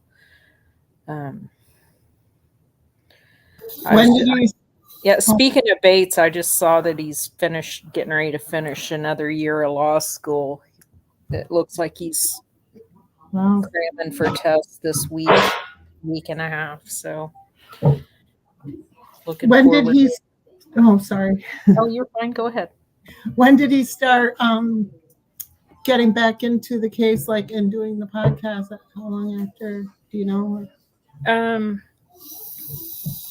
Well, so I think right after the trial, he was diagnosed with cancer. So he had that long battle. And then, because I think he had planned to do the podcast on the heels of the trial, and it was a couple years, I know, maybe even more. I'll have to look at the date of when that first podcast was published, but before he actually started putting out episodes. And then, as many of you who have listened to the entire podcast that's available thus far, he was putting episodes out on a weekly basis, and then the civil trial was going on. The civil action was going on just at the, you know, it fired up immediately after the trial. And at some point, I know that the accusers' attorneys were listening to the podcast, trying to learn about the case, I guess. And they started covering him up with subpoenas to produce all the supporting evidence that he was talking about in the podcast. So he really just got so sick and tired of doing their work for him that he paused the podcast. And then he got into law school. So now, you know, obviously his time is eaten up by law school. So is that 2 or 3 years? It's 3 in New York. Okay. It must be 3 here too. He's not talking about the light at the end of the tunnel yet. So I guess he has 1 more year. What else I was going to say is, when Rhonda was saying check out the police reports, You know, Rocky's so dumb that he's so dumb that when he tries to put some narrative out there, like, oh, let's say that Tabitha had a nickname for Daniel, that's Spike. Okay, well, maybe Rocky, people might believe you more if A, like Rhonda said, she actually mentioned it in a audio recording, or B, you didn't write the word Spike in your police report, 13 times or some stupid crap like that. Right. When you read his reports, you can always tell what he's lying about. And you know that because he focuses on it. He mentions it over and over and over. But when you're looking at those police reports, it's also interesting to where there are recordings. If it says see record, usually at the bottom of the report, if there is a recording, it references that there is a recording. Those recordings never match the written report. No. It's so interesting how, and what's sad about that is the written reports are basically what are used to show the prosecutor to bring charges or not bring charges. And then at the, when he goes to appeal and stuff, unless they get an evidentiary hearing, then you might get some of that stuff. And right. Well, like Shardarion Hill case is a great example of that, because they didn't realize at the end of her interview that she said, oh, is this good evidence? Because, like, even if he didn't rape nobody or nothing, he's still getting in contact with women that he pulled over, or something to that effect. It was Bates who happened to listen to that recording and bring that up. And, Shardarion Hill was a slam dunk for them, because the things that Daniel did, they were incriminating, because he friended her after spending hours on end guarding her in a hospital room, listening to her tell him that, she's been in trouble in the past and she's trying to get her life together. And, she's a schoolgirl now and she just messed up this one time. Just seeing that he friended her on Facebook is incriminating. When I heard that and heard there were Facebook messages, I just thought, what the hell? But then when you see the messages, you see that, they're not inflammatory. They are actually in support of someone who is encouraging someone to stay on the straight and narrow and do better. I mean, for God's sakes, he saved her life. Yeah. Literally. But he shouldn't have done that. And he shouldn't have. I mean, it's really cocky and arrogant to, well, maybe those aren't the right words. I think he's used those words before, but to think that it would be okay for him to drive by her house and talk to her. It's not okay. That's not okay. But those things also aren't criminal, and they're not a reason for someone to be in prison for 263 years. And he was exonerated on all counts with her because she showed herself to be a liar. So I don't know. Anyway, my whole point was just compare the police reports to the video, or the audio. It's really interesting to me. It shows you how dumb Rocky is. Right. I also want to say, I think there's only one thing that I disagree with Brian Bates about, and that is when he talked in this particular episode about Rocky Gregory showing his confirmation bias. I don't feel like that. I feel like I feel like saying that somebody's, has confirmation bias. That's kind of technically a what is the emotional or mental thing that we're unaware of that we're doing. At least initially, if we do have confirmation bias on any topic, initially I don't think we recognize it. Even if somebody tells us that we're being, biased out in that way, I think, sometimes where you're not, nope, nope, I'm right. I know it, just like with Kim Davis and her. Now that was true confirmation bias. Kim Davis's reaction during her interview or after her interview with Jamie Liggins, that would be, in my opinion, confirmation bias, because she didn't know anything about who this officer is at all. And she's already decided that this quote unquote victim, was assaulted before she's even done any investigation. At that point, all she's done is an interview and believes that this person was sexually assaulted. And that, to me, yes, is confirmation bias. But when you give somebody, when you assign that label, I guess, confirmation bias to somebody, it's kind of in my mind, it's like you're offering just a little bit of grace, you almost couldn't help but have confirmation bias, because it's not a conscious thing that we do.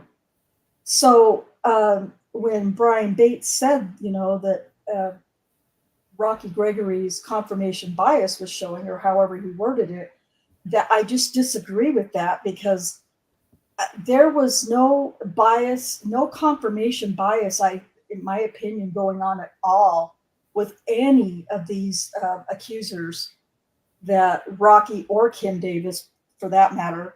It was not confirmation bias. It was like this drive, like this race, like this maniacal thing that targeted. Yeah. Targeted. Yeah, targeted. There you go. Perfect word. They definitely, after Jamie Liggins, everything was targeted. It wasn't, in my opinion, confirmation bias.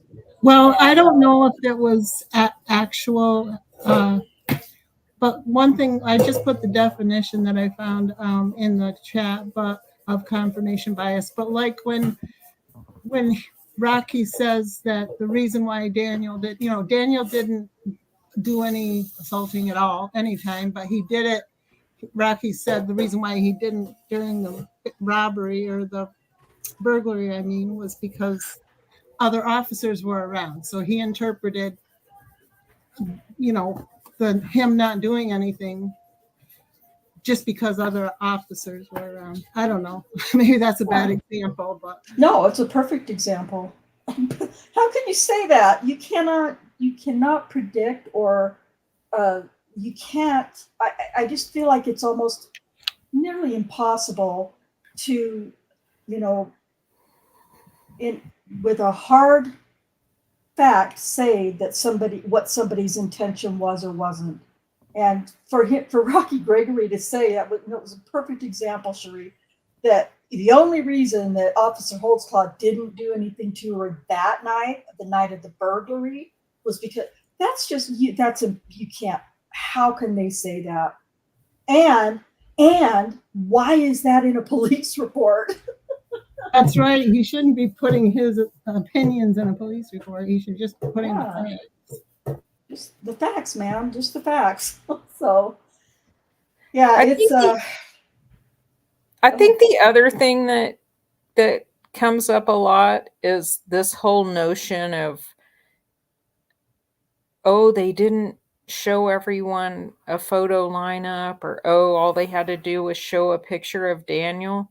Come on, man. Daniel had contact with all these women. He's gonna look familiar to him. What purpose will that serve?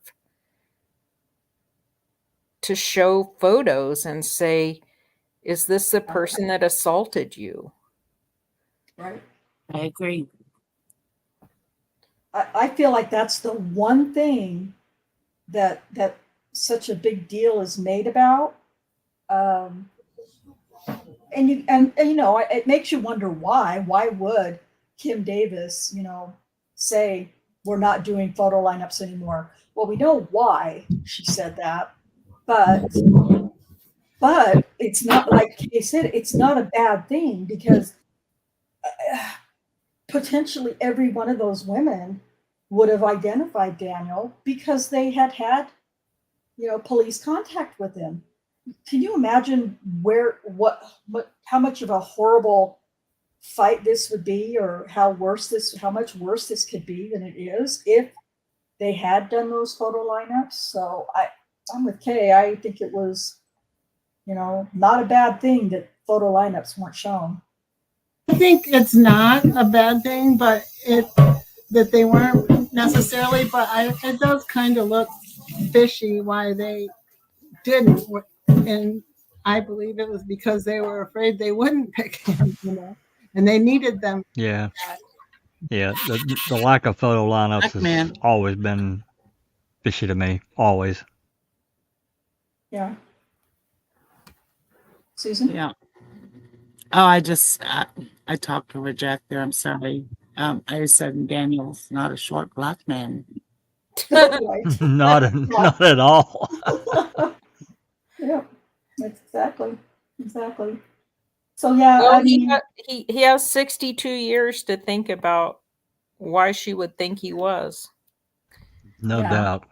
I think it took her a long time, I think, to realize that she got played by the Oklahoma City Police Department, because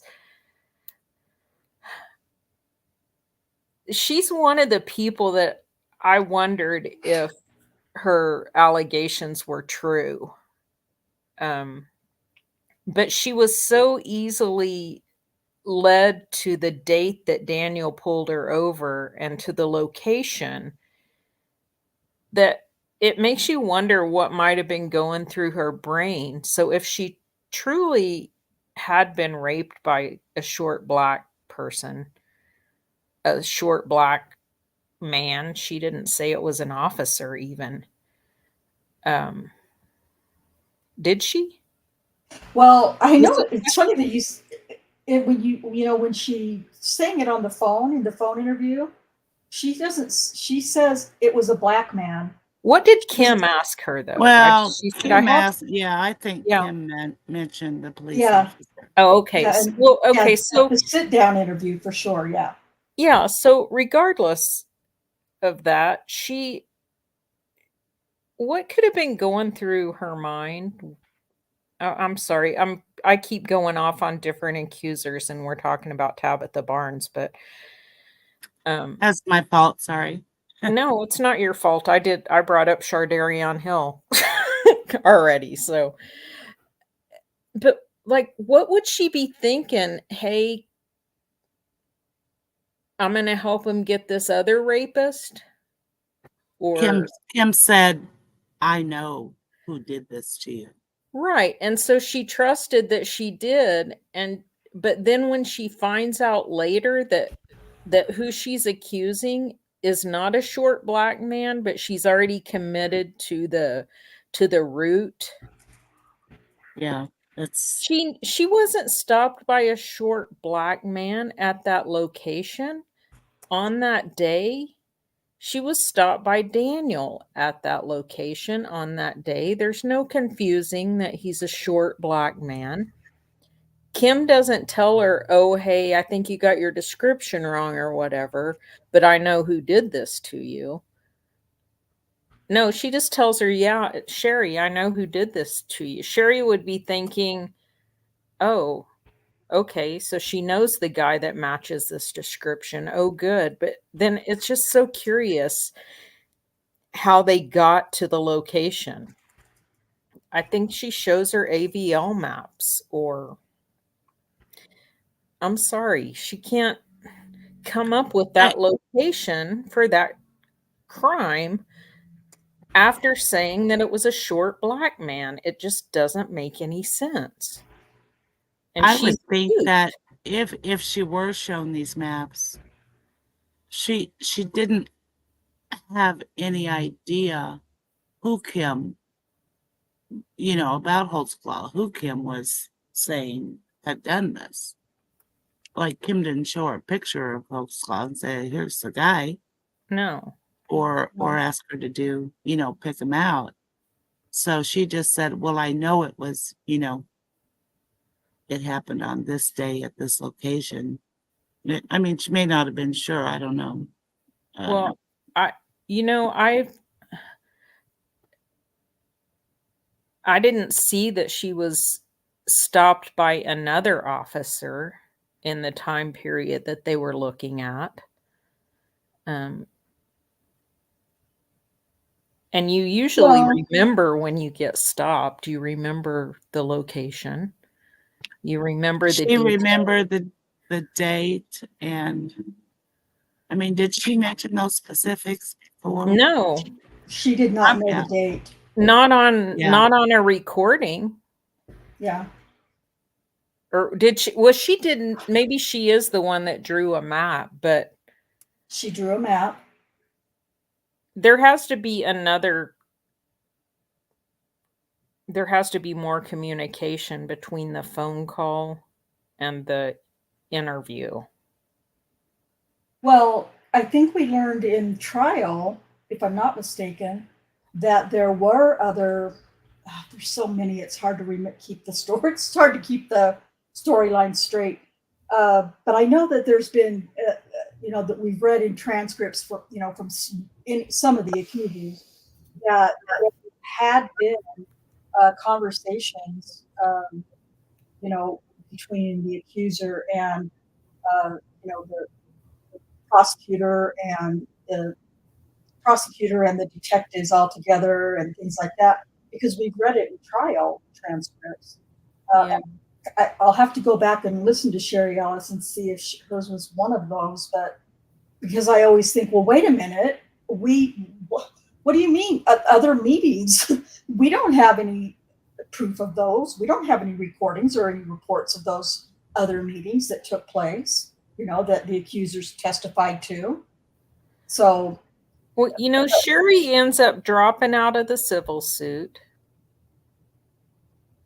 after her deposition. And what happens in her deposition? She's shown a picture of Daniel, and she tells him the first time that I saw who they accused of doing this was at trial. So she realizes that she helped. I mean, what would it feel like to know that you're responsible for someone being in prison for 62 years? And you're a part of the... Right. I seriously, I wish she would come forward and talk about how she got duped by the detectives, but yeah, she's the only person that I feel like actually might have a conscience about it. Right, I agree. But she's probably also afraid of what will happen if she turns on the police too. I don't know. Right. Yeah. Maybe I'm wrong about all that, and she just doesn't give a shit, and she thinks it's all great. I don't, when we watch that video from the the one that goes from the phone call to the in-person interview to the deposition, I believe she is legitimately tore up at the end of her deposition, clip that we have. She looks legitimately like devastated at what she's sitting there saying in those moments. Like you said, all of a sudden, I feel like I'm like UK. I think in those moments, she's like, oh my God, I am a part of sending an innocent man, or at least in my situation, to prison for 62 years. And it's not that this picture they're showing me is not the man who assaulted me. Well, she did not identify him at trial, right? In the courthouse. No, she couldn't. Well, what I learned about that is during I don't think they asked her during the trial. I don't think they asked her to identify him during trial. They asked her during preliminary and told her to stand up. And during preliminary, she could not identify him at all in the preliminary hearing. And so I'll have to go back and read, but I feel like they didn't ask her, or if they did, if Scott Adams did, it wasn't, not enough attention was paid to it. But I know during preliminary, she could not identify Daniel in the courtroom. And she had actually been stopped by Daniel, right? So yeah, she was walking and he stopped her and questioned her on Highland between 17th and 18th. Yeah, between 17th and 18th. So she had interacted with Daniel, and he was sitting right there. And even though she had interacted with him, she still didn't pick him out. You know what I'm trying to say? Yeah. I get it. It wasn't Daniel. If she did, in fact, get sexually assaulted by a police officer. Yeah. And we don't know if anybody else had, we don't have any way of knowing if there was another, Terry stop on her before or after that May 7th, because we don't get reports of anybody else that they may or may not have been investigating. All we have is, evidence. It's not even evidence. Let's get real. All we have is what they've given to us, or what they provided, I guess, that they can twist and use to go against Daniel. That's all we have.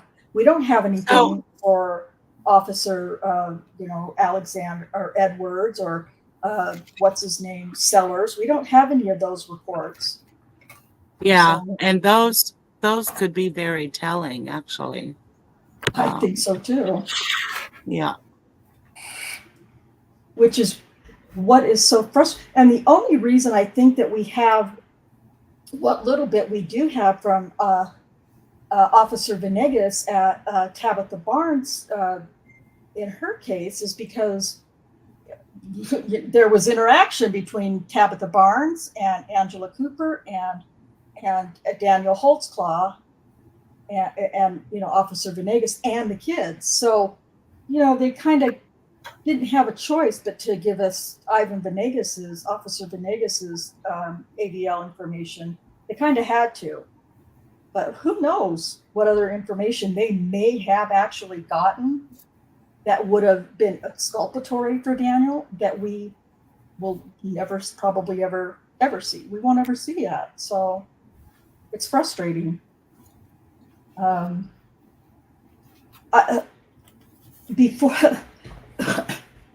Excuse me, I'm so sorry. What I do want to say before I forget. Gross, Rhonda. I know, I'm so sorry. It is, it's nasty. I didn't mean it, just anyway. Sorry. Hey, I was on.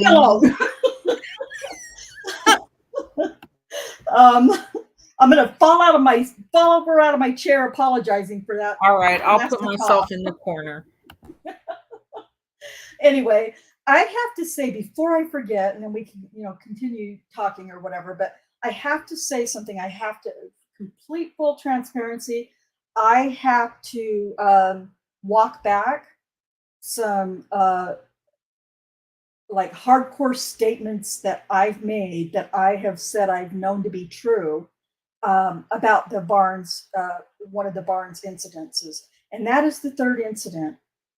Based on, in her police report, based on the AVL information that is provided in her police report, that big colorful one that I've shown you before, where I say this is on the 27th of, or the 26th of March, the third incident, where he allegedly stops and goes up and knocks on her door and tries to get in and then talks to her mom on the phone and all that stuff.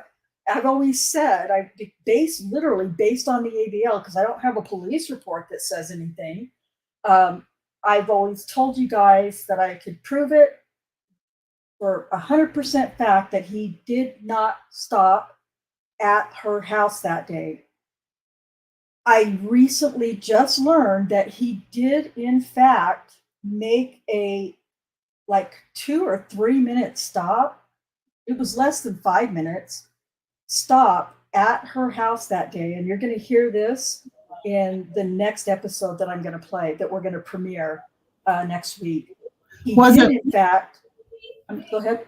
What was the time? Was it like she was saying, oh, it was right no. after the shift or something? No. She says she knows that he had just come on shift, which his shift starts at 4 o'clock. And she knew he had just come on shift because she could smell his cologne and she could see that his hair was all neat and tidy, which I just think is bizarre, but whatever.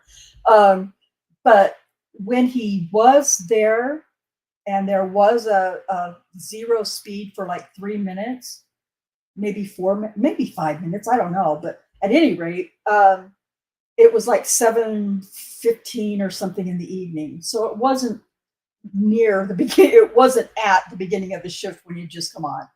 So I wanted to correct that because it's been so long since I'd listened to that episode, episode 13, that I had completely forgotten about that. So I wanted to be honest and transparent with everybody. I made a mistake. I was wrong. But having said all that, it's still, when you hear Brian Bates' explanation of what really happened that day, I was wrong. He did make that contact, but you'll hear. I don't want to give everything away right now. But I just want to be honest and transparent about it. So I apologize for that. All right.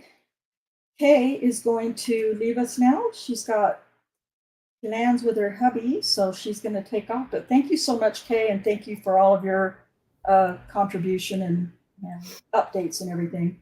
We appreciate it. You are welcome. Good night, everyone. Good night. Good night, Kay. Good night, John Boy. Anyway, so that's pretty much where I wanted to wrap it up at about that point anyway. But hopefully this episode, it was boring. Like I said, I just didn't have time to, I don't know, maybe the pictures that I add don't really make a difference anyway, but I feel like at least, if we can't see a video, if all we have is audio, at least adding, pictures and visuals. I'm a very visual person, so not having something to look at besides the same screen the whole time is kind of frustrating for me. So I apologize I wasn't able to do that, but for the premiere that I'll show for episode 13, it'll look a lot nicer. So I think it sparked a good conversation I thought we had. So yeah, in my opinion. Yeah. Well, and hopefully it's untwisting connecting dots for viewers and untwisting, hopefully, some of the things for viewers. So that's the goal, to get us to where we're at with preliminary transcripts and trial transcripts, because it's going to be wild. So, all right. I'm going to be done. We're under 2 hours. That is super awesome for me. So, but I do want to offer everybody on the panel a chance to make comments or, announcements or anything. And we'll start with Susan. Yeah, I just find her testimony just not credible at all. Changing stories. I just don't understand how he got convicted. Tabitha. I agree. Before I forget, too, I did want to really quickly, if we can, sorry to cut Jack and Cherie off, or to cut you off, Susan, but I did want to play, now that we've kind of gone through some of that stuff, and Brian Bates has kind of made some connected the dots for us. I do want to play this video that we have while this episode is fresh in our mind. I want to play this for everybody really quickly. It's only 2 or 3 minutes long, so play it. Yep. So we're going to play that really quick, and then I'll get back to Jack and Cherie. Sorry, guys.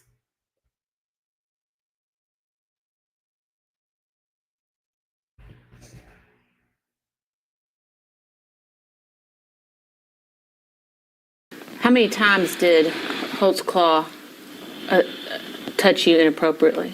He didn't touch me. He never touched you? No. Next to the third to the last line says, Holtzclaw then asked Plaintiff Barnes if there was anything under her breast and fondled Plaintiff Barnes's naked breast. Do you see that? You just read it. Yes, I see it, sir. Isn't that different than what you testified today? What do you mean, is that different? Didn't you say Holtzclaw didn't touch you? He didn't touch me. So this is a mistake. He did not touch me. Okay, and if you go back to Defendant's Exhibit number 11, which is the information, count 1.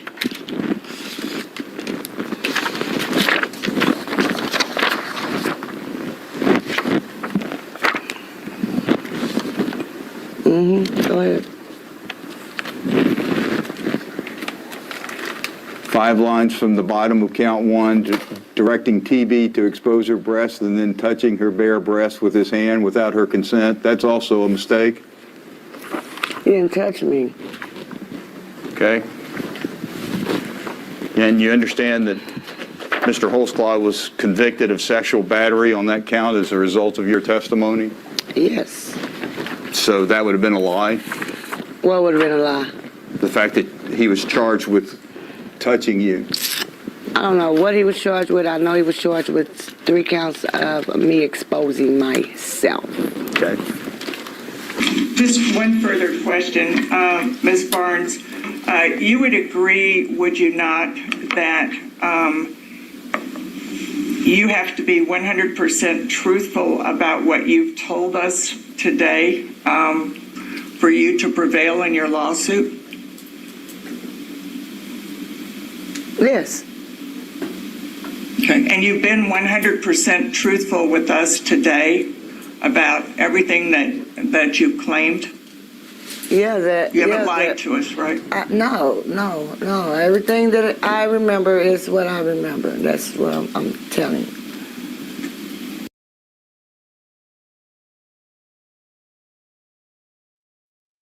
Wow. Makes me want to scream. Jesus Christ. And doesn't it, with all of what Brian Bates just broke down for us, doesn't it make you even more furious to see that? It just infuriates me so bad. And you can tell, to me anyway, by the look on her face that she's not lying, or she's not lying in that moment. She does not remember saying all that stuff before, is what it looks like to me. That's what it looked like to me too. Yep. Yeah, so she was high. She was wasted. Well, yeah, well, in the initial interviews, yeah, absolutely. Yeah, it's just, I mean, she might be high there too, I don't know, but if she is, it's on, like crack or meth or something, and not a... Yeah, she didn't seem to be in the deposition. Yeah. No, she doesn't to me either.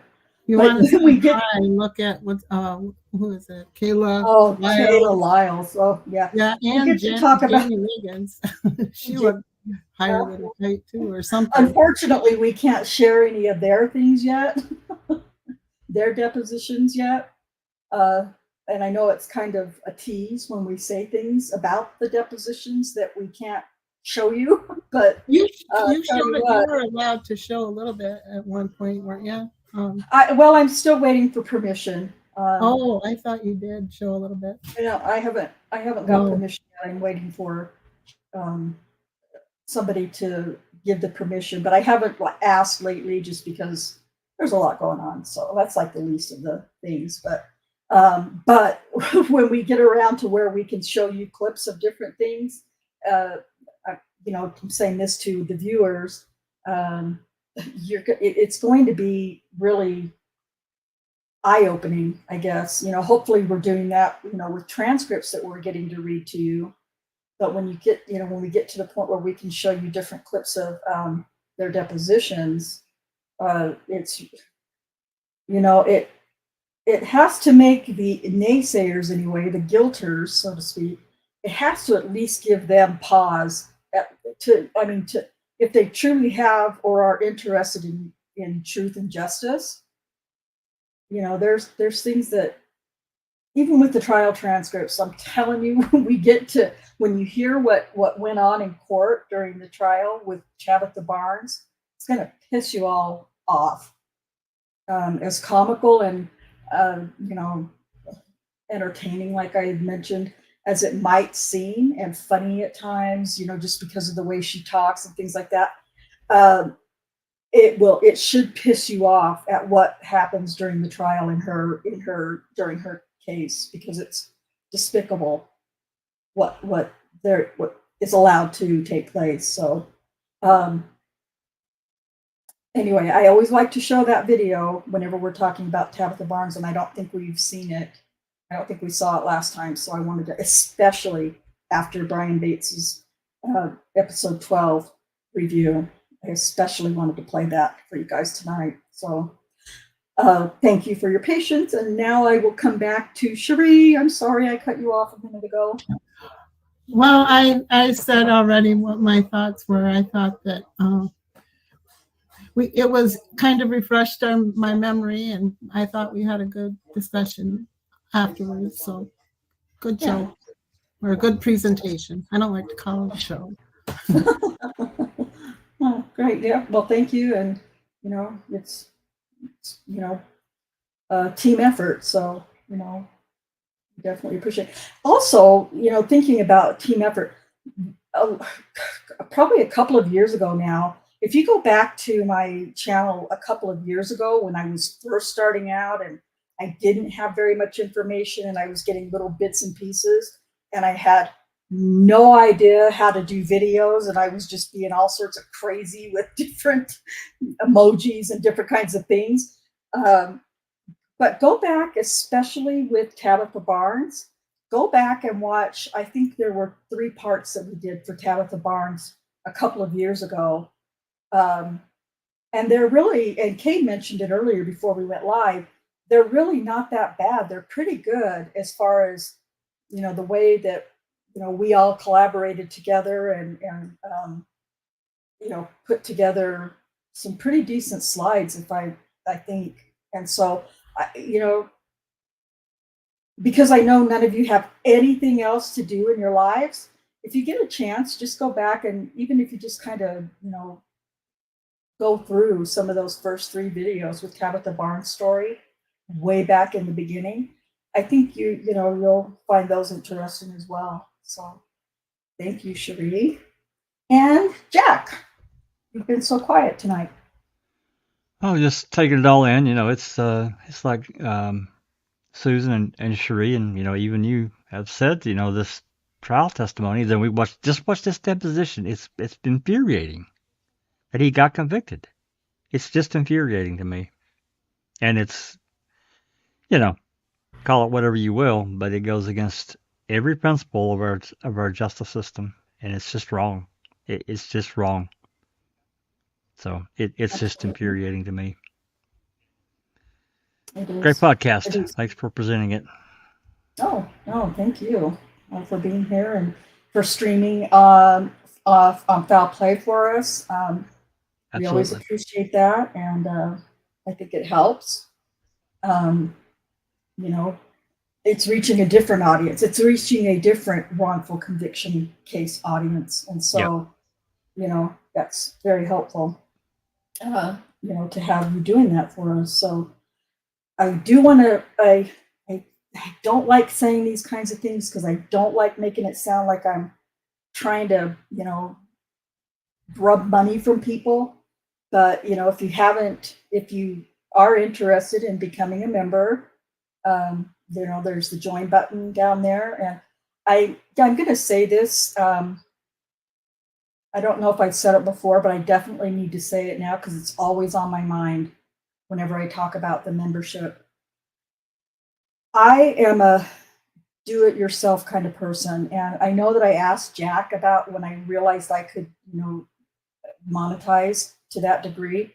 I remember talking to Jack about it and I was really uncomfortable. I was like, I want to do that because I want to donate whatever money can be made, to purchasing transcripts of the trial and contribute to, Daniel's defense fund. But I really remember, guys, for trial transcripts in Oklahoma, it's $1.75 per page. Yeah. Yeah. So it's not cheap. No, it's not. Yeah. So we definitely appreciate that help. And I don't like saying it. I don't like sounding like I'm begging, but on behalf of what Daniel really needs from everybody, from us, from everyone who's interested and believes in his innocence, I just encourage you to do that. You don't have to, of course. But I do want to say something because I was so determined to do it by myself, to figure out how to set up the monetization and all that. I just, Jack was trying to give me advice and tell me, just do it. It's okay. It's not. I finally, after probably a month or more, decided to do it. And without really understanding, and I'm really sorry for those of you who have already joined, although it's nothing I can do about it. I did not intend to set that monthly membership at $2.99 to start. That's way too high, and I recognize that. I understand that, and I feel horrible about it. And so when I tried to change that before I went live with the membership, once you set a price, you can't change it. And so I'm really sorry because I realize that it is to I don't know that. Can't you have different levels, Rhonda? You can, but I can't go down. I have to. Now I can only go up. Now I can only increase the price, and I don't. You have to. Yeah, you have to set that initially when you set up for monetization for the join. Yeah. So I'm really disappointed in myself for doing that. It would have been better to start out at 99 cents, obviously, and then, give people a place to work up to. But I didn't, and that's a shame on me for not, just settling down and asking for more advice and making sure I was doing things right. So for those of you who have joined and will join in the future, a double thank you, because I know that's a big ask, and I understand that. On the other hand, if you wish to make a contribution, just like a one-time or whatever you want to do contribution to Daniel's legal assistance, Cherie put the link to the I can't remember what it's called, Go Get Funds or something. And you can donate there, whatever amount you would like to, if you choose to help that way too. So big apology. I wish I hadn't said it or misunderstood how it worked with the pricing on the membership. But if you can join, even for a month, and then break and then come back later, whatever, that's great. And if you can't, that's okay too. Being here, listening to what we're trying to present, talking about it with others, hopefully sharing the content that we're presenting, that's a big help too. Asking questions and making your comments, that is also very helpful because it gives us new places to go and new things to think about that think about talking about that we might not have already. So and remember, Rhonda, that's how you found out from me about Daniel's case, because we were just talking on Discord. I'm like, you never heard of Daniel's case? No. Yeah. Well, go watch Daniel and Den. Here's this link. Check this out. Boom. Yeah. You were in. I was like, oh hell no! I need to know more about this. Right. Yeah. That was just word of mouth. So. Yeah, exactly. It was just word of mouth, and that. What was that? Well, God, we're probably going on 4 years ago by now, Jack. Oh, wait, yeah. Well, I think it was 2020. I think it was. Yeah, it was 4 years, or it was 2020 when I got involved in learning about it. When you got pulled in too. She got sucked in. Yeah, exactly. And I didn't even know. I mean, I knew of Cherie. I don't recall, for those of you in chat who may not, know the different physical names, but I knew of Cherie, but I didn't know her. We'd been in different chats together on other live streams that we had been involved in, and chatted very kindly and politely. But when she joined this little team that we, finally assembled, I didn't really know her that way. And Cherie has been a huge help. And everybody here on the panel has been a huge help in whatever ways they are able to contribute. And Cherie has been an amazing help, helping me with slides, put together slide presentations. And she really, really tried for about 2 years to create an outline for me for every week. And I just can't do it. I can't go by an outline. And I know it drives her and Kay both crazy because they never really know what's coming. So I'm really sorry, but I can't hold myself to something like that. I'm too much of a free spirit, I guess you could say. So, but, an immense help. And Susan has become much more interested in learning more and more about the case. She's listened to every one of Brian Bates' podcasts, I know for a fact, at least once. And it's, she's had a lot of questions twice. Yeah. So, it's Susan doing that, and then, having the same kind of urge that we all did, or Cherie and Kay and I, to learn more, to understand more, that has been great. And all of the contribution, all of the reading, that Susan does, when we're reading transcripts and all of that, an incredible help. So thank you to Susan. And then, of course, Jack, Jack is like he's just my smart ass older brother. Yeah. Yep. Don't know what to do? Go ask Jack. Literally, yeah. Jack helps me with computer questions and, anything technical and even if he doesn't know the answer, he goes and looks for an answer for me. And that's just, incredibly helpful because I'm so, I'm just not techno at all. Okay. I was going to say, okay, Kim. No. I think another really good thing is what Kay said at the beginning. She's talking about Outcry. And for those of you all that haven't seen Outcry, damn. It's a 5-part docuseries. But anyway, I think her suggestion is a good one. Yes. To get these documentarians maybe interested in doing a series on Daniel. Can you imagine? Needs exposure. It needs exposure. Yes. That's what it really needs at this point. I'm telling you, it would blow up. I think There's so no doubt. Too. Yeah. Yep. I don't know who these documentarians are, so if Kay knows, she needs to share that email or whatever, and so we can send our thoughts to them. Maybe they'll get interested. Yep. Yeah, I mean, if we can all start just writing a letter, like once a month or something, or absolutely, everybody write, eventually. I mean, and that's what happened with Stephen Avery, with Kathleen Zellner. I mean, how long did Sandy Greenman? Yeah, how many times did she write to Kathleen Zellner?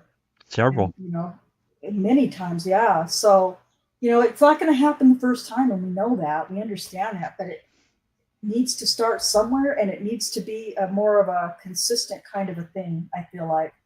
Yeah. Appeal To their, better part of being human and saying, look, this guy's really getting screwed here.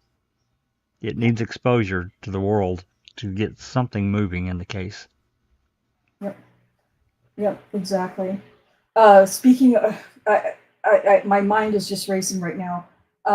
Cherie put links in the chat or where you can find the series Outcry. Super, super good. I agree with everybody. Watch Outcry. Pretty sure it's also on Prime.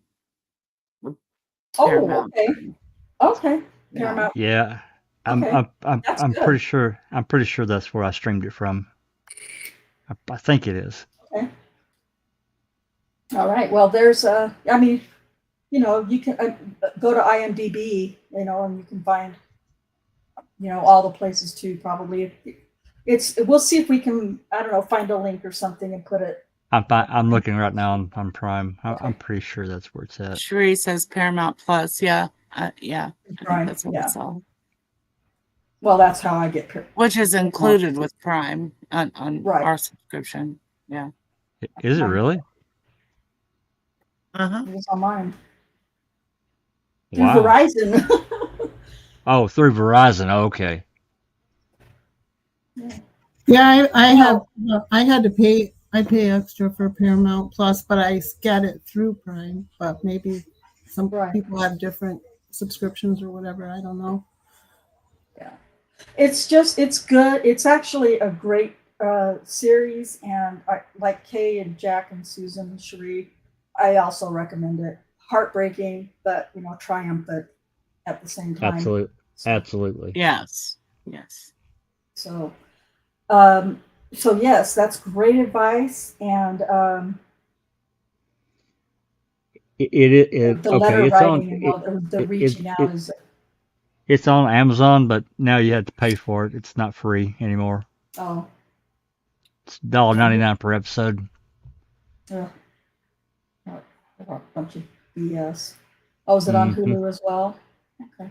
Yeah, you can find it. And if you do, you might have to pay for something there, but it's telling you if you're going to spend money, if you do have to spend money on a documentary about a wrongful conviction, that's the one you want to spend your money on. It's that good. So, it really is good. It's well made. Yeah. Yep.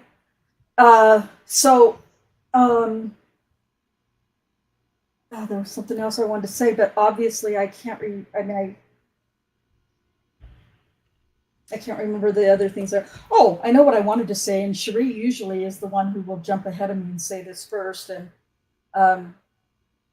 in the event that she's forgotten this time, which is fine. But when we listen to that video, that last one that we just played, that little clip, at the very end, when the female attorney is asking those last questions about being honest, that is, if you think you're recognizing that voice, it is Kathleen Zellner. Kathleen Zellner participated in the civil suit, in the depositions for the civil suit. There's more from her in other depositions, but again, with time, things like that will be allowed to be shown. So I think I can't think of anything else. I will be back on Thursday next week, 5 p.m. Central. I had a family thing that I needed to be present for this week, and so I needed to move it to Friday or just postpone it altogether, and I didn't want to do that. And so we'll be back on Thursday, 5 p.m. Central next week, and there will be a premiere. Just kind of have to watch your notifications, but there will be a premiere, I think probably sometime on Monday, that we'll have that ready, that I'll get that video ready for you. And it'll be more entertaining with more visuals, so better preparation. I can't think of anything else that I needed to say. Jack, I know I haven't really given you your last comments, so what do you have to share with us tonight? Well, just this weekend reading with the crew is going to be different. We're going to read the state's reply that we haven't read so far. It's this is from the 15th of April in the Avery case, and I'm sure it's going to be it's going to be the same kind of stuff we've kind of read before, but we're going to read it out loud to talk about it. It's not going to be about Freck's book. Prepare to get angry, as we always do, just because. Yeah, because it's Lisa Comfer and Josh Call, right? And then Sunday we'll be diving back into the queso dispatch calls. No. Whoa. What? I'm out. What? Are we going to finish Couchet's deposition? Yeah, you're right. You're right. I didn't want to go. I Yeah. didn't want to go a week. That's right. I Duh. voted for that too. Thank you. Yeah. That's right. Yeah, we got about halfway through Couchet's deposition. Brain dead. Thank you for reminding me. Yeah, we'll finish that up. I'm gonna guess that maybe it won't take us too terribly long. You guys did really well in getting that read. So yeah, we'll finish that and probably end it right there. Because that's probably going to take us an hour and a half, 2 hours. So, yep, that's right. You are correct. Sorry, I didn't mean to. No. Thank you. I would have remembered later. I would have been like, damn, that's not what we're going to do. Thank you. Yeah, we'll finish that up. And the depositions at that point will be done in the books. Yay. Yeah, no doubt. I don't know about anybody else here, but I love watching depositions. First, if I can watch a deposition, I love watch. I don't know why. I feel like I learn a lot from them. You do, but I also I love the mannerisms, well. the face, what people do with their face and their hands, their body. It's better than reading because we can't imitate that at all just by So there's that aspect that's missing, and I would much rather watch one than read one. We wouldn't be able to, can't see when we're reading when, what's his name there? Couchet? No, the DA. Mark Rohr? Yeah, when he gets collar gets tight as soon as it's Looked like he was about to die. Trying not to choke. Oh Lord. Yeah, I remember the Amber Heard depositions. What I did see, I think I watched about 4 hours of that, maybe in sections. But I watched a bunch of those. Very interesting deposition, Amber Heard. And I just like I said, I love watching depositions. I don't care whose it is. I don't care if it's a wrongful conviction. I don't care if it's if the person really did the crime. I don't care what the situation is. I just love watching who was that guy? I mean, I know there was that umbrella guy, but there was another guy that had been after. He'd been following this case for forever. What's his name? Yeah, I know who you're talking about. But he went back years. I can't remember his name. Yeah, I can't either. Because he had all this stuff from Umbrella guy. Well, that's one of them, but he came on really kind of when things kind of blew up. From Popcorn Planet, or no, not Agnes Ignore. Okay, so the other guy that did cartoons for his, I know who you're talking about. I can't remember his name. Well, that umbrella guy does the cartoons too. No, I know, but the guy that I'm thinking of is his little presentations in the very beginning, before everything blew up.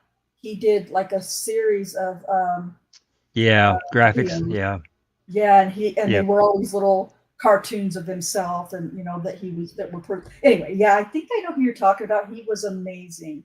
Yeah, I mean, this guy had stuff from the UK stuff. He had a ton of stuff that he had posted, and he kept following and just kept after it. It was that guy really fed a lot of people information that none of us would have otherwise had. And part of those were some depositions from back then. It's crazy, man. That guy was really good. Yeah, it's really good. All right, so I managed to take us over the 2-hour mark. I tried. I say I like to keep it under 2 hours, but then, I'm always the first one to take it over the line. So, but if you don't want to listen to this whole presentation tonight, just listen to the presentation from Brian Bates and the video that we showed at the end. That's the most important part of this. And you know, if you want to listen to us chatting about all of it too, that's, you know, you should do that too. Like, comment, subscribe, share, all those things, because my algorithm, you guys, I hate saying it because it used to really annoy me when content creators would say, do this for the, you know, we got an algorithm. I used to not buy into it. I was like, oh, what the hell are you guys talking about? Just do the video. And well, I know now that the algorithm is what's going to push the content about Daniel's case out to more people. And I also now know that that algorithm being pushed is going to be by likes and comments, mostly, honestly. Sharing, yeah, that's great, but comments and likes are what really help to push that algorithm to make these videos go to more searchable and just kind of start showing up in people's feeds. And that's what we want. We want all of it, but we definitely want that. And that has really, really gone up lately. And so, you know, I appreciate that. And I appreciate everybody who's, you know, taking part in that. And not this past week, but 2 weeks ago, we did, I think the very beginning of Tabitha Barnes had over 900 views, which is huge, huge for my channel, huge for my channel. And there's like 22 comments in the comment section, which again is huge for my channel. I know it's a pittance for other people, other YouTubers. I don't care about other YouTubers. For me, it was huge, and I would like to see that continue to grow. You know, even if you just go in and say, hey, in the comment section, it's a comment and it helps. So help me, help us get this information out there into people's YouTube feeds, and so that we can start making a bigger difference towards the push for truth and justice for Daniel's case. And with all that said, thank you guys for being here. We'll be back next Thursday at 5 p.m. Central. And until then, peace out.